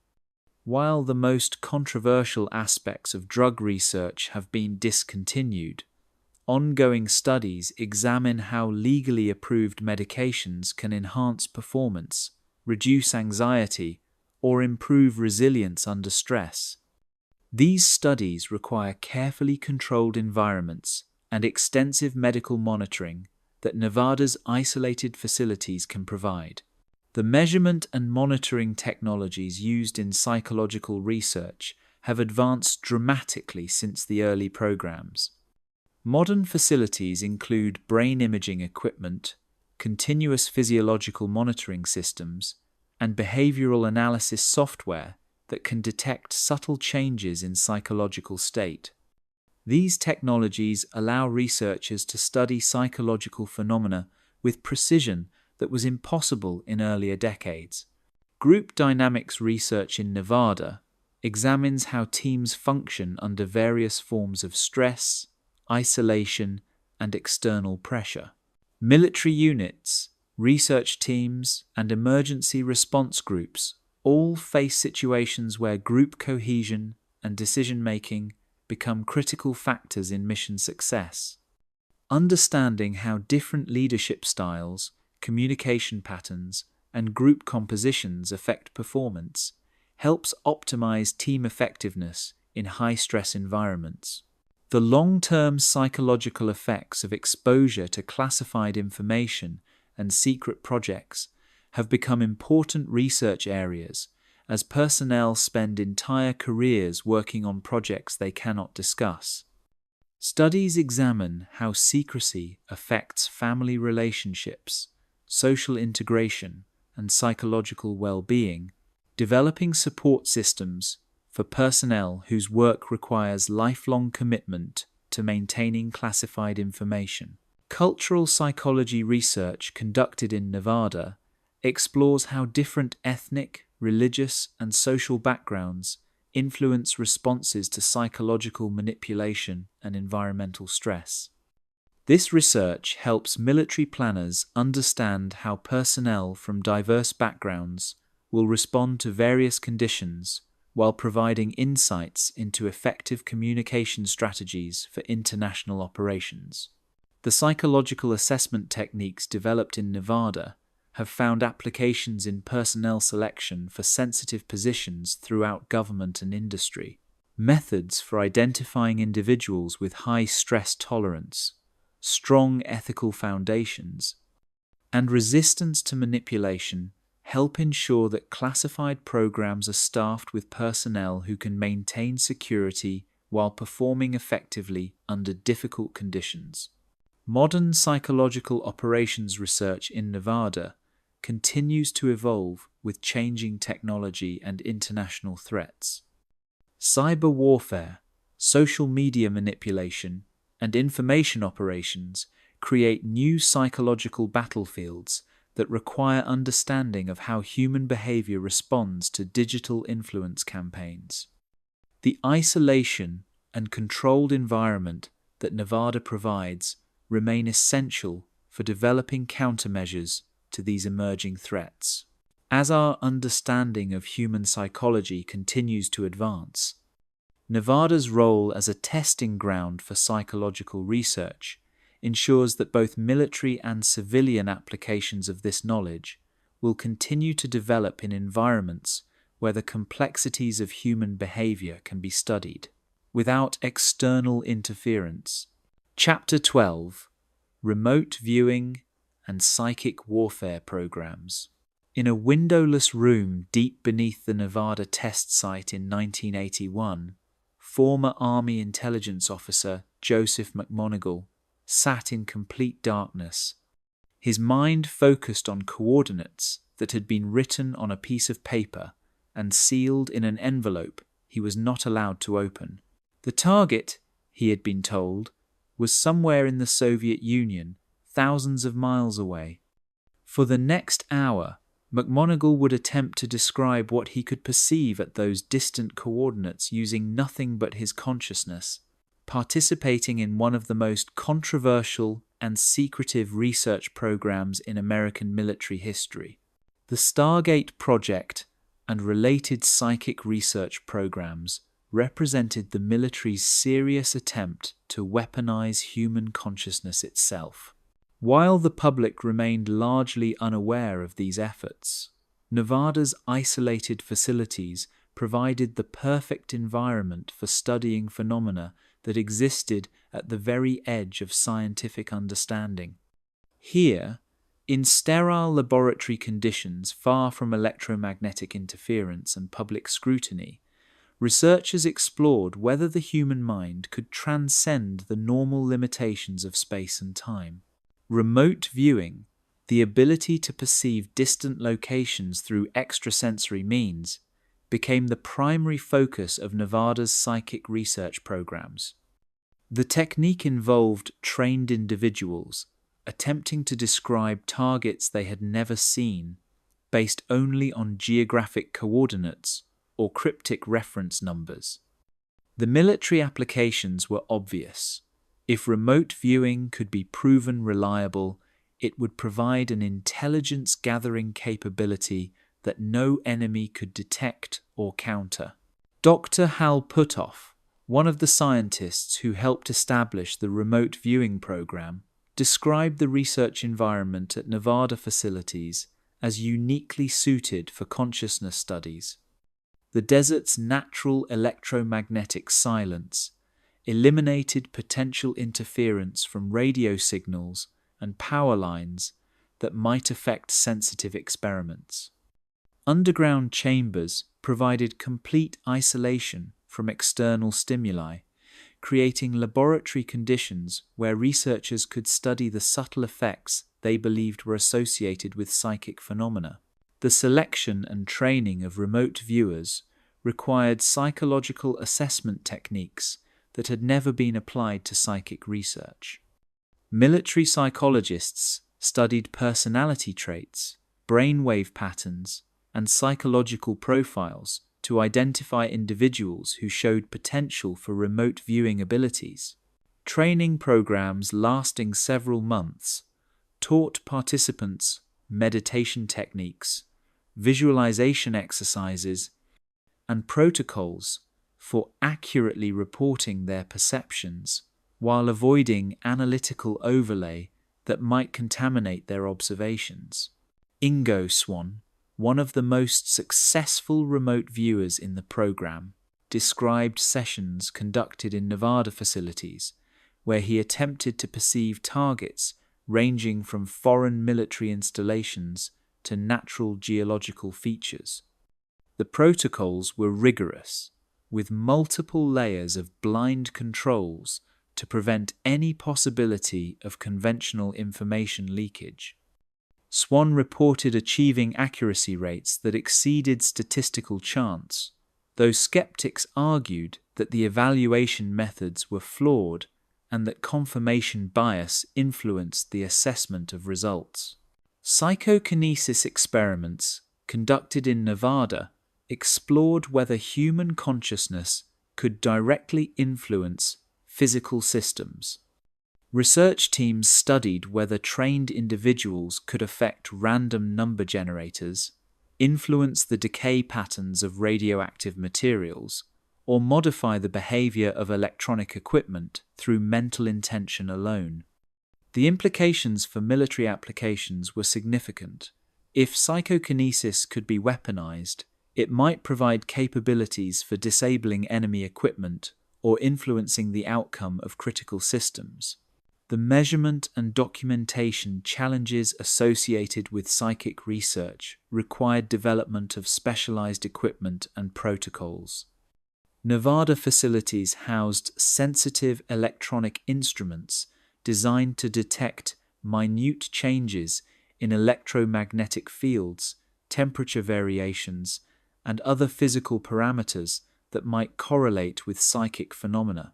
Computer systems logged thousands of data points during experiments, searching for statistical patterns that might indicate genuine psychic effects. Former CIA analyst Pat Price, who participated in remote viewing experiments during the 1970s, described attempting to perceive classified Soviet installations from chambers in Nevada. Price claimed to have accurately described details of foreign military facilities, including architectural features and equipment that were later confirmed through satellite imagery and human intelligence sources. However, the classified nature of these operations makes independent verification of such claims extremely difficult. The intersection between psychic research and Nevada's other classified programs created opportunities for unique experiments. Remote viewers allegedly attempted to perceive activities at secret military installations, including some of Nevada's own classified facilities. These internal experiments tested whether psychic surveillance could penetrate the security measures that protected conventional intelligence gathering operations. Biological monitoring of remote viewing subjects revealed physiological changes that occurred during alleged psychic episodes. Brainwave measurements showed altered consciousness states similar to those observed during deep meditation or REM sleep. Heart rate variability, skin conductance, and other autonomic nervous system indicators suggested that remote viewing involved genuine neurological processes, though the interpretation of these findings remained controversial. The role of electromagnetic shielding in psychic research reflected concerns about environmental interference with consciousness-based phenomena. Nevada facilities included chambers lined with copper mesh and other conductive materials designed to block external electromagnetic fields. Some researchers theorized that psychic phenomena might operate through previously unknown electromagnetic mechanisms that could be disrupted by conventional radio signals or electrical equipment. International intelligence applications of remote viewing included attempts to locate missing aircraft, identify terrorist hideouts, and monitor foreign weapons development programs. The program's success rate, according to declassified documents, varied significantly depending on the target type and the individual viewer involved. Some sessions produced remarkably accurate results, while others yielded information that bore no resemblance to reality. The psychological pressure on remote viewing participants created unique challenges for program administrators. Subjects often reported emotional distress when attempting to perceive disturbing or violent targets. Some described experiencing physical sensations associated with their remote observations, including pain, nausea, or disorientation. Mental health support became an essential component of psychic research programs as administrators learned to manage the psychological risks of consciousness-based intelligence gathering. Technology development for psychic research included attempts to enhance or amplify alleged psychic abilities through electronic means. Nevada facilities tested various devices, including electromagnetic field generators, sensory deprivation chambers, and biofeedback systems designed to help subjects achieve optimal mental states for remote viewing. While some participants reported enhanced performance when using these devices, controlled studies failed to demonstrate consistent improvement in psychic abilities. The documentation and analysis of remote viewing sessions required development of specialized evaluation protocols. Military analysts created scoring systems for assessing the accuracy of psychic observations, comparing viewer descriptions to actual target characteristics using blind evaluation methods. These assessment techniques attempted to quantify subjective experiences in ways that could support military decision-making processes. Skeptical evaluation of psychic research programs by independent scientists consistently identified methodological flaws that could explain apparent successes through conventional means. Issues included inadequate controls against information leakage, statistical analysis errors, and confirmation bias in result interpretation. However, program advocates argued that the classified nature of the research prevented complete scientific review, and that some results exceeded what could be explained through chance or experimental error. The relationship between remote viewing and Other consciousness research conducted in Nevada included studies of meditation, lucid dreaming, and altered states of consciousness. Researchers explored whether techniques developed for psychic enhancement could improve military performance in conventional areas such as situational awareness, decision-making under stress, and resistance to interrogation. Long-term follow-up studies of remote viewing participants revealed interesting patterns in their subsequent careers and psychological development. Some former viewers reported continued psychic experiences after leaving the program, while others described difficulty readjusting to conventional reality after years of consciousness-based work. The classified nature of their former activities created ongoing challenges for psychological support and career transition. Modern neuroscience research has provided new perspectives on the phenomena studied in Nevada's psychic warfare programs. Advanced brain imaging techniques reveal the complexity of consciousness and perception in ways that were impossible during the original experiments. While these advances haven't validated psychic abilities, they have deepened understanding of how the human mind processes information and constructs reality. The legacy of Nevada's psychic research programs continues to influence both military and civilian consciousness studies. Whether the phenomena investigated were genuine psychic abilities or sophisticated forms of intuition and unconscious information processing, the research contributed to understanding of human consciousness that extends far beyond the original military applications. In the silence of Nevada's desert laboratories, where the boundaries between mind and matter were tested under the most controlled conditions possible, researchers explored the ultimate frontier of human potential, seeking to determine whether consciousness itself could become a tool of warfare and intelligence. Chapter 13: The Next Generation of Shadow Projects. In the pre-dawn hours of a September morning in 2023, satellite imagery captured unusual activity at a facility north of Area 51 that had appeared seemingly overnight. The installation featured a massive circular structure, nearly 500 feet in diameter, surrounded by towers that defied easy categorization. Energy signatures detected by commercial satellites suggested power consumption levels that exceeded those of small cities, while electromagnetic emissions indicated testing of technologies that operated far outside the frequencies used by conventional military systems. Within hours, the airspace above the facility was declared permanently restricted, and by the following week, the structure had been concealed beneath what appeared to be natural rock formations. This incident represents the visible edge of Nevada's next-generation shadow projects, where research has moved beyond the aerospace and nuclear technologies of previous decades into realms that challenge our understanding of physics itself. Here, in facilities that exist at the intersection of science fiction and classified reality, researchers explore technologies that could fundamentally alter the nature of warfare, communication, and human civilization.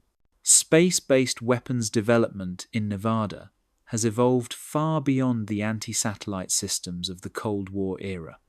Current programs allegedly focus on directed energy platforms capable of precision strikes anywhere on Earth within minutes of target designation. These systems would operate from orbital platforms disguised as commercial satellites or space debris, providing plausible deniability while maintaining global strike capabilities. The testing requirements for such weapons demand ground-based facilities that can simulate space environments while providing the security necessary for testing technologies that would violate multiple international treaties. Artificial intelligence development at Nevada facilities has reportedly progressed to levels that exceed publicly acknowledged capabilities by decades. Defense analysts speculate about AI systems capable of autonomous decision-making in complex military scenarios, including the authority to engage targets without human oversight. The computational requirements for such systems demand massive data centers hidden in underground facilities, where quantum processors operate in environments shielded from electromagnetic interference and cooled to near absolute zero. Quantum communication research represents one of the most significant technological breakthroughs allegedly under development in Nevada's classified facilities. Quantum entanglement-based communication systems would provide instantaneous, unbreakable communication links between any points on Earth or in space. The military advantages of such technology are obvious. Command and control systems that cannot be intercepted, jammed, or compromised would provide decisive advantages in any conflict scenario. Next-generation propulsion systems under development in Nevada allegedly include technologies that challenge conventional understanding of physics. Electromagnetic field manipulation, zero-point energy extraction, and gravitational field generation represent theoretical concepts that could revolutionize transportation and energy production. If such technologies prove viable, they would provide capabilities ranging from hypersonic atmospheric flight to interplanetary travel, fundamentally altering the strategic balance of power on Earth and in space.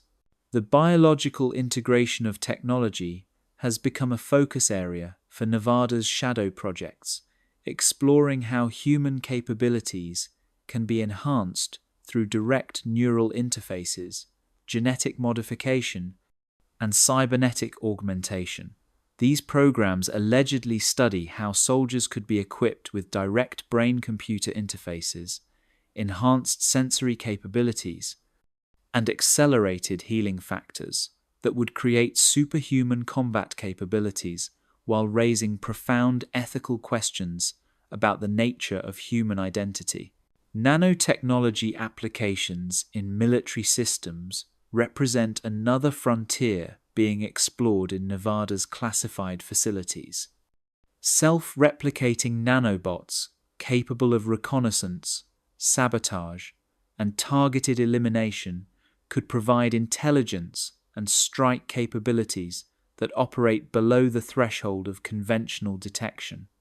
The development and testing of such systems requires containment facilities that can prevent accidental release while allowing for realistic operational testing.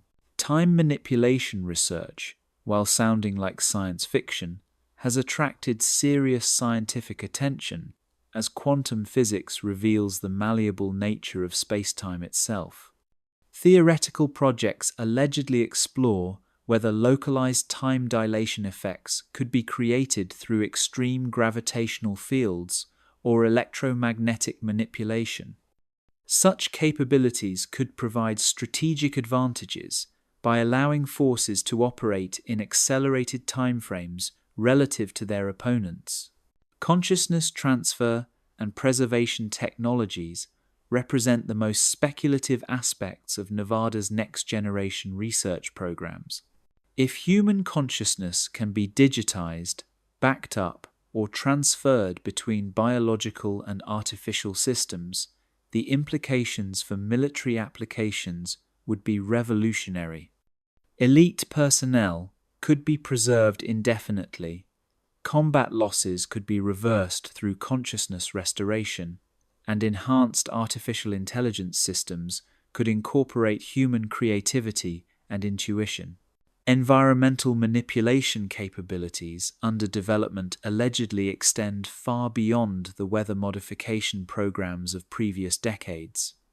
Ecosystem engineering, targeted agricultural disruption, and controlled natural disasters could provide weapons that leave no fingerprints while achieving strategic objectives through apparently natural means.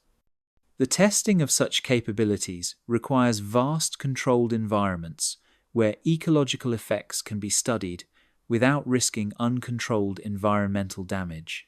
Stealth technology development continues to advance toward true invisibility across multiple detection spectrums. Next-generation systems allegedly incorporate metamaterials that bend electromagnetic radiation around objects, making them invisible not just to radar but to optical, infrared, and other detection methods. The testing of such technologies requires facilities where controlled observation can verify effectiveness while maintaining security against external surveillance. Genetic warfare capabilities represent one of the most disturbing potential applications of biotechnology research in Nevada's classified programs. Targeted biological agents that affect specific genetic markers could theoretically eliminate enemy populations while leaving friendly forces unharmed. The development of such weapons, while violating international conventions, could provide capabilities that would fundamentally alter the nature of warfare. Interdimensional research, while sounding fantastical, has attracted attention from theoretical physicists studying the possibility of parallel universes and alternate dimensions. If access to other dimensions proves possible, the strategic implications would be unprecedented, providing capabilities for reconnaissance, transportation, and weapon deployment that operate outside conventional three-dimensional space.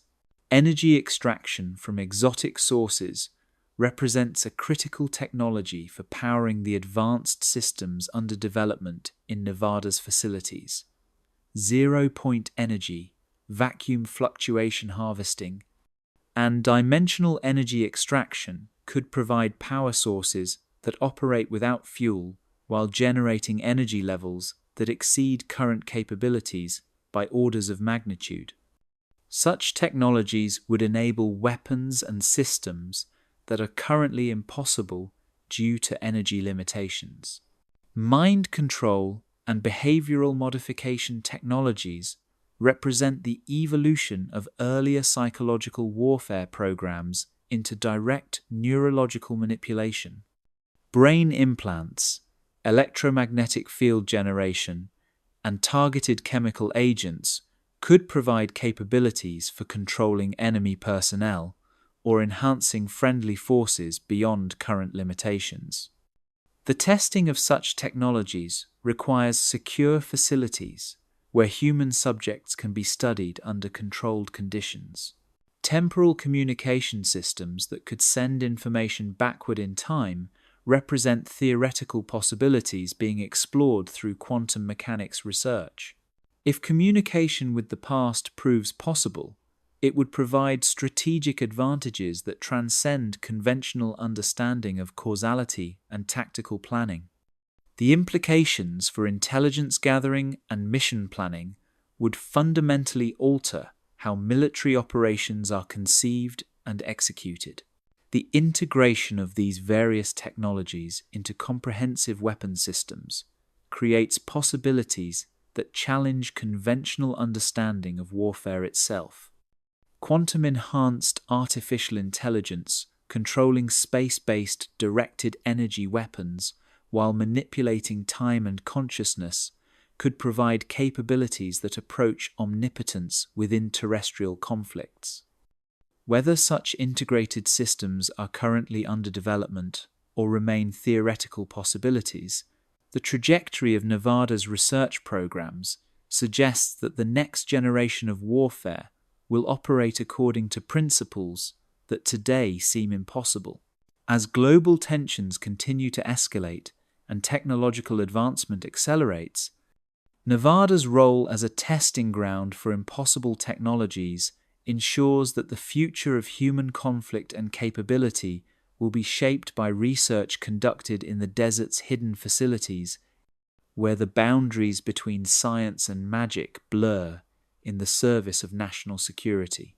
Chapter 14: The Watchers and the Watched. On a cold December night in 1997, Glenn Campbell sat in his pickup truck on a dirt road 26 miles from Area 51, peering through a military surplus night vision scope at lights moving across the distant horizon.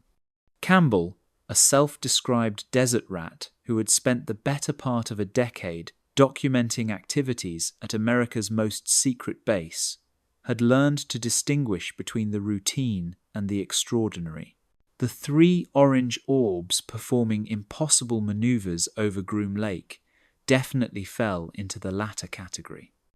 As he adjusted his camera settings, Campbell noticed headlights approaching from behind, the familiar sight of a white pickup truck that meant his observation session was about to be cut short. This dance between watchers and watched has played out across Nevada's desert for more than half a century, an endless game of cat and mouse where curiosity meets classification, where citizen researchers, armed with cameras and binoculars, probe the edges of America's deepest secrets, while security forces work to maintain boundaries that shift like desert sand. The communities that have grown up around this pursuit represent a unique subculture of researchers, enthusiasts, and local residents who have dedicated significant portions of their lives to documenting what cannot officially be acknowledged. The modern era of Area 51 watching began in the late 1980s, when Bob Lazar's claims about working on alien technology drew public attention to Nevada's classified facilities. Before Lazar, the base existed in relative obscurity, known primarily to aviation enthusiasts who tracked the development of experimental aircraft. After his revelations, however, a steady stream of UFO researchers, conspiracy theorists, and simply curious individuals began making pilgrimages to the Nevada desert, hoping to catch a glimpse of whatever was hidden behind the warning signs and security fences. Chuck Clark, a retired engineer who began watching Area 51 in 1991, described the evolution of the observer community over 3 decades. Early watchers relied on basic equipment, binoculars and film cameras, camping on public land for days at a time in hopes of seeing something unusual. As technology advanced, so did their capabilities. Digital cameras with powerful telephoto lenses, night vision equipment, radio scanners, and eventually internet forums where observations could be shared and analyzed in real time, transformed casual curiosity into systematic documentation. The geography of observation has changed dramatically as security perimeters expanded and access points were eliminated. Freedom Ridge and Whitesides Mountain, once popular vantage points that offered clear views of the base, were absorbed into the restricted area in 1995 after too many observers gathered there during busy periods. Tikaboo Peak, requiring a strenuous hike of more than 6 miles each way, became the last legal observation point, offering a distant view of Groom Lake, though even from there the base appears as little more than a cluster of buildings on the horizon. Security responses to the observer community have evolved from benign neglect to sophisticated countermeasures. The Camo Dudes, as locals call the civilian security contractors who patrol the perimeter, use high-powered optics to monitor observers from miles away. Motion sensors buried along access roads alert security personnel to approaching vehicles hours before they reach observation points. And electronic warfare techniques can disable cameras and communications equipment, though such aggressive measures are typically reserved for persistent or particularly well-equipped watchers. Local residents of Rachel, Nevada, population 98, found themselves at the center of the Area 51 phenomenon, whether they wanted to be or not. The Little LA Inn, a combination bar, restaurant, and motel, became an unofficial headquarters for UFO enthusiasts and base watchers. Owner Pat Travis described the transformation of her quiet desert community into a destination for thousands of visitors annually, each hoping to learn something about the mysterious activities occurring just beyond the horizon. The psychological profile of dedicated Area 51 watchers reveals common traits that transcend typical tourist curiosity. Many are technically minded individuals with backgrounds in engineering, aviation, or the military who appreciate the challenge of solving puzzles with incomplete information. They develop encyclopedic knowledge of aircraft types, flight patterns, and base operations while maintaining detailed logs of observations that span years or decades. For some, watching becomes an obsession that consumes weekends, vacations, and significant financial resources. Tom Mahood, a researcher who spent years investigating claims about Area 51 and related facilities, emphasized the importance of separating documented observations from wild speculation. His methodical approach to desert research, including extensive ground surveys and historical document analysis, helped establish credibility for serious investigators while distinguishing them from less reliable sources. Mahood's work demonstrated that significant discoveries about classified programs could be made through patient, systematic research using only publicly available information. The advent of internet communication revolutionized how watchers share information and coordinate activities. Websites like Dreamland Resort became central hubs where observers posted photographs, flight schedules, and analysis of base activities. Forums allowed real-time communication between watchers at different locations, enabling coordinated observation efforts and rapid sharing of unusual sightings. Social media has further accelerated information flow while also increasing the visibility of watcher activities to security personnel. Photography and video documentation present ongoing challenges for observers who must balance the desire for evidence with the legal and practical limitations of their positions. Long-distance photography from public land is legal but technically challenging, requiring expensive telephoto lenses and perfect atmospheric conditions.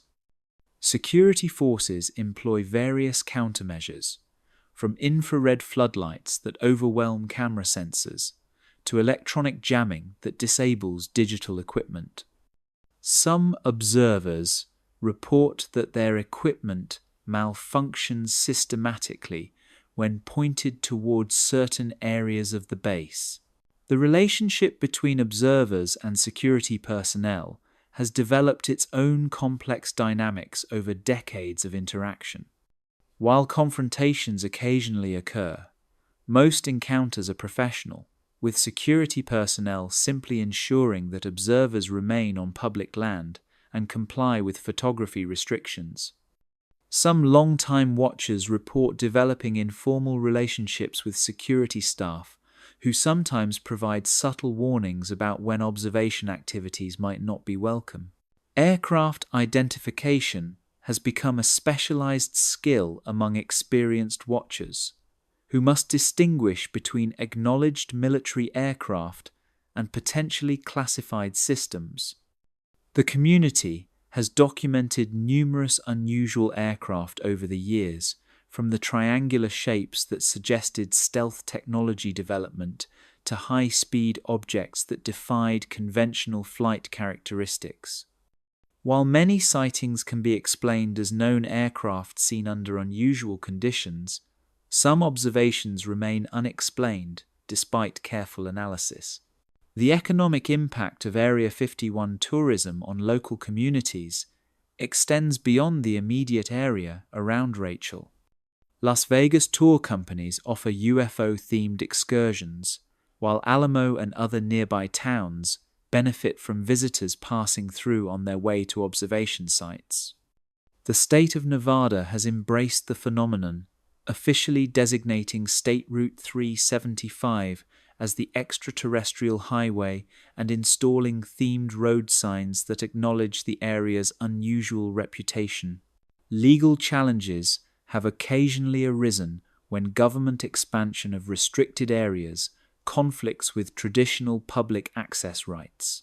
Environmental and civil liberties organizations have challenged some perimeter expansions in federal court, arguing that excessive secrecy undermines democratic oversight, while environmental protection requires some level of public access. These legal battles reveal the tension between national security requirements and constitutional principles of open government. The security perspective on observer activities reflects the challenge of protecting classified programs while respecting legal rights of citizens on public land. Former security personnel describe the difficulty of maintaining operational security when sophisticated observers with advanced equipment monitor base activities 24 hours a day. The presence of Watchers' forces changes in operational procedures, flight schedules, and security protocols that can significantly impact the cost and complexity of classified programs. Modern technology has created new challenges for both Watchers and security forces. Drone aircraft, equipped with high-definition cameras, can potentially penetrate restricted airspace, while satellite imagery available through commercial sources provides overhead views that were once available only to intelligence agencies. Social media and real-time communication allow rapid coordination of observer activities, while also enabling security forces to monitor watcher communications and predict their movements. The philosophical questions raised by the watcher community extend beyond simple curiosity about classified programs. Their activities test the boundaries between citizen oversight and national security, between the right to know and the need for secrecy. As classification levels increase and more government activities occur behind closed doors, the role of unofficial observers becomes increasingly important as a check on potential abuses of secrecy powers. The legacy of Area 51 watching has influenced how classified programs are conducted throughout the government. The knowledge that dedicated observers will document and analyze any unusual activity forces program managers to consider public exposure risks when planning operations. This external scrutiny, while sometimes inconvenient for security purposes, may ultimately serve the public interest by discouraging programs that cannot withstand eventual disclosure. As new generations of watchers arrive in the Nevada desert, equipped with ever more sophisticated technology and motivated by questions that have persisted for decades, the dance between curiosity and classification continues.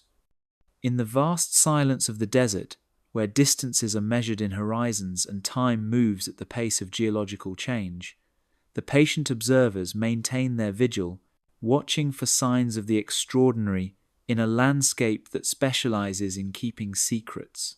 Chapter 15: The Endless Desert of Secrets. Stand at the edge of Nevada's vast testing ranges on a clear winter morning, when the air is so pure that mountains 60 miles away seem close enough to touch, and you begin to understand why this landscape has become America's repository for its deepest secrets.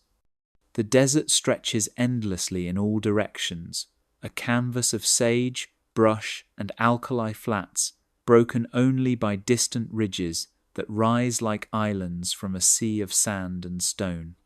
Here, in this emptiness that seems to dwarf human ambition, the United States has spent more than 70 years pushing the boundaries of technology, warfare, and scientific possibility. The vastness of Nevada's desert mirrors the vastness of what remains unknown about the programs conducted within its boundaries. Just as the horizon always recedes no matter how far you travel across the basin and range landscape, The full scope of classified research seems to expand the more we learn about it. Each revelation about stealth aircraft development or nuclear testing opens questions about other programs that remain hidden. Every declassified document hints at activities that continue to operate beyond public knowledge. The price of national security, measured in Nevada's transformed landscape, extends far beyond simple monetary costs. Hundreds of square miles remain contaminated by nuclear testing, their soil poisoned for generations to come. Native communities were displaced from ancestral lands that became testing grounds for weapons of unprecedented destructive power. And the culture of secrecy that developed around these programs has fundamentally altered how American democracy functions, creating vast areas of government activity that operate beyond traditional oversight and accountability. Yet, the technological achievements that emerged from Nevada's classified facilities have shaped the modern world in ways that extend far beyond military applications. Stealth technology, developed in complete secrecy, eventually influenced civilian aircraft design. Advances in materials science, propulsion systems, and electronic warfare found their way into everything from commercial aviation to consumer electronics. The Internet itself owes its existence partly to military communication research that required the kind of secure, isolated testing environment that Nevada's desert provided. The question of whether complete transparency is possible or desirable in democratic societies becomes particularly acute when examining Nevada's role in national security research. Some secrets clearly serve legitimate purposes, protecting technologies and capabilities that provide advantages in an uncertain world. Others may persist simply because the bureaucratic machinery of classification tends towards secrecy rather than disclosure. And some classified programs may cross ethical lines that the public has a right to know about and debate. The watchers who maintain their vigil on Nevada's public lands represent one form of democratic oversight, citizen researchers who document what can be observed from outside the restricted zones. Their presence serves as a constant reminder that even the most classified programs operate within a democratic system where citizens retain the right to watch their government even from a distance. The tension between their curiosity and official secrecy reflects broader questions about the balance between security needs and democratic accountability. The local communities that have grown up around Nevada's classified facilities embody the complex relationship between secrecy and society. Towns like Rachel exist in the shadow of mysteries they cannot discuss, their economies dependent on activities they are not allowed to fully understand. Workers commute daily to jobs they cannot describe to their families, carrying knowledge that may burden them for lifetimes. These communities represent the human cost of maintaining secrets in a society built on openness and shared information. The environmental legacy of Nevada's testing programs will persist long after the political circumstances that created them have faded into history. Radioactive contamination, groundwater pollution, and ecosystem disruption represent permanent changes to the landscape that future generations will inherit. The true environmental costs of classified research may never be fully known, as monitoring data and cleanup activities often remain classified for national security reasons. International implications of Nevada's research programs extend beyond American borders, influencing global balances of power and technological development. Other nations have established their own remote testing facilities, seeking to match capabilities developed in Nevada's desert. The technologies pioneered here have sparked arms races, diplomatic conflicts, and international treaties attempting to control the proliferation of advanced weapons systems. The psychological impact of working in Nevada's classified programs affects thousands of individuals who must compartmentalize their professional lives in ways that most people never experience. The stress of maintaining secrets, the isolation from normal professional networks, and the inability to discuss their work creates unique challenges for mental health and social relationships. Support systems for these workers often remain as classified as the programs themselves. Economic development in Nevada has been profoundly shaped by the presence of classified facilities, creating boom towns and ghost towns as programs expand and contract. The state's economy became dependent on federal spending for research and testing activities that operate beyond normal market mechanisms. This dependence creates political pressure to support continued classification and expansion of secret programs, regardless of their actual necessity or effectiveness. The future of Nevada's role as America's testing ground for impossible technologies will likely depend on how emerging challenges reshape national security priorities. Climate change, cyber warfare, and space militarization may require new forms of classified research that push the boundaries of what the desert can contain.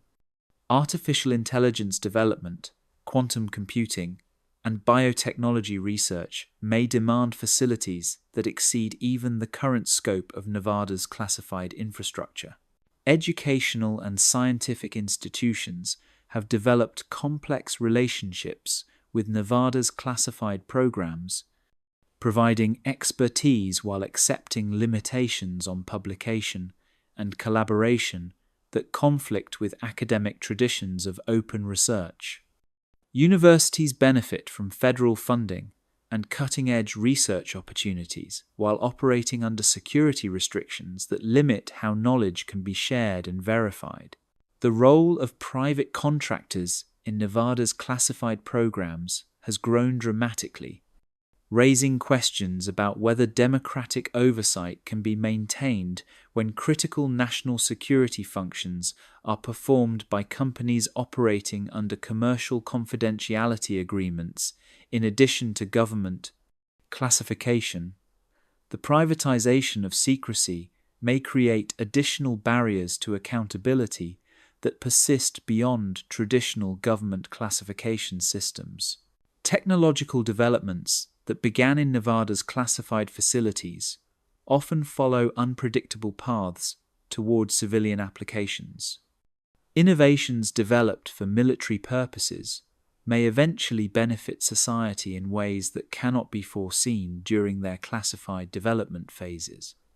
This potential for beneficial spin-offs provides one justification for continued investment in research that may seem purely military in its initial applications.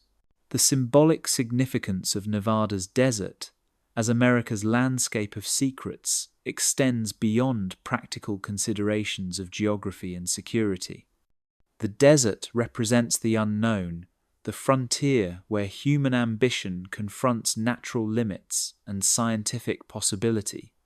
In choosing this landscape for its most sensitive research, America has created a physical metaphor for the boundary between known and unknown, between public knowledge and classified mystery. As we consider what the future holds for Nevada's endless desert of secrets, we must weigh the competing demands of security and transparency, technological advancement, and democratic accountability, national advantage, and international stability.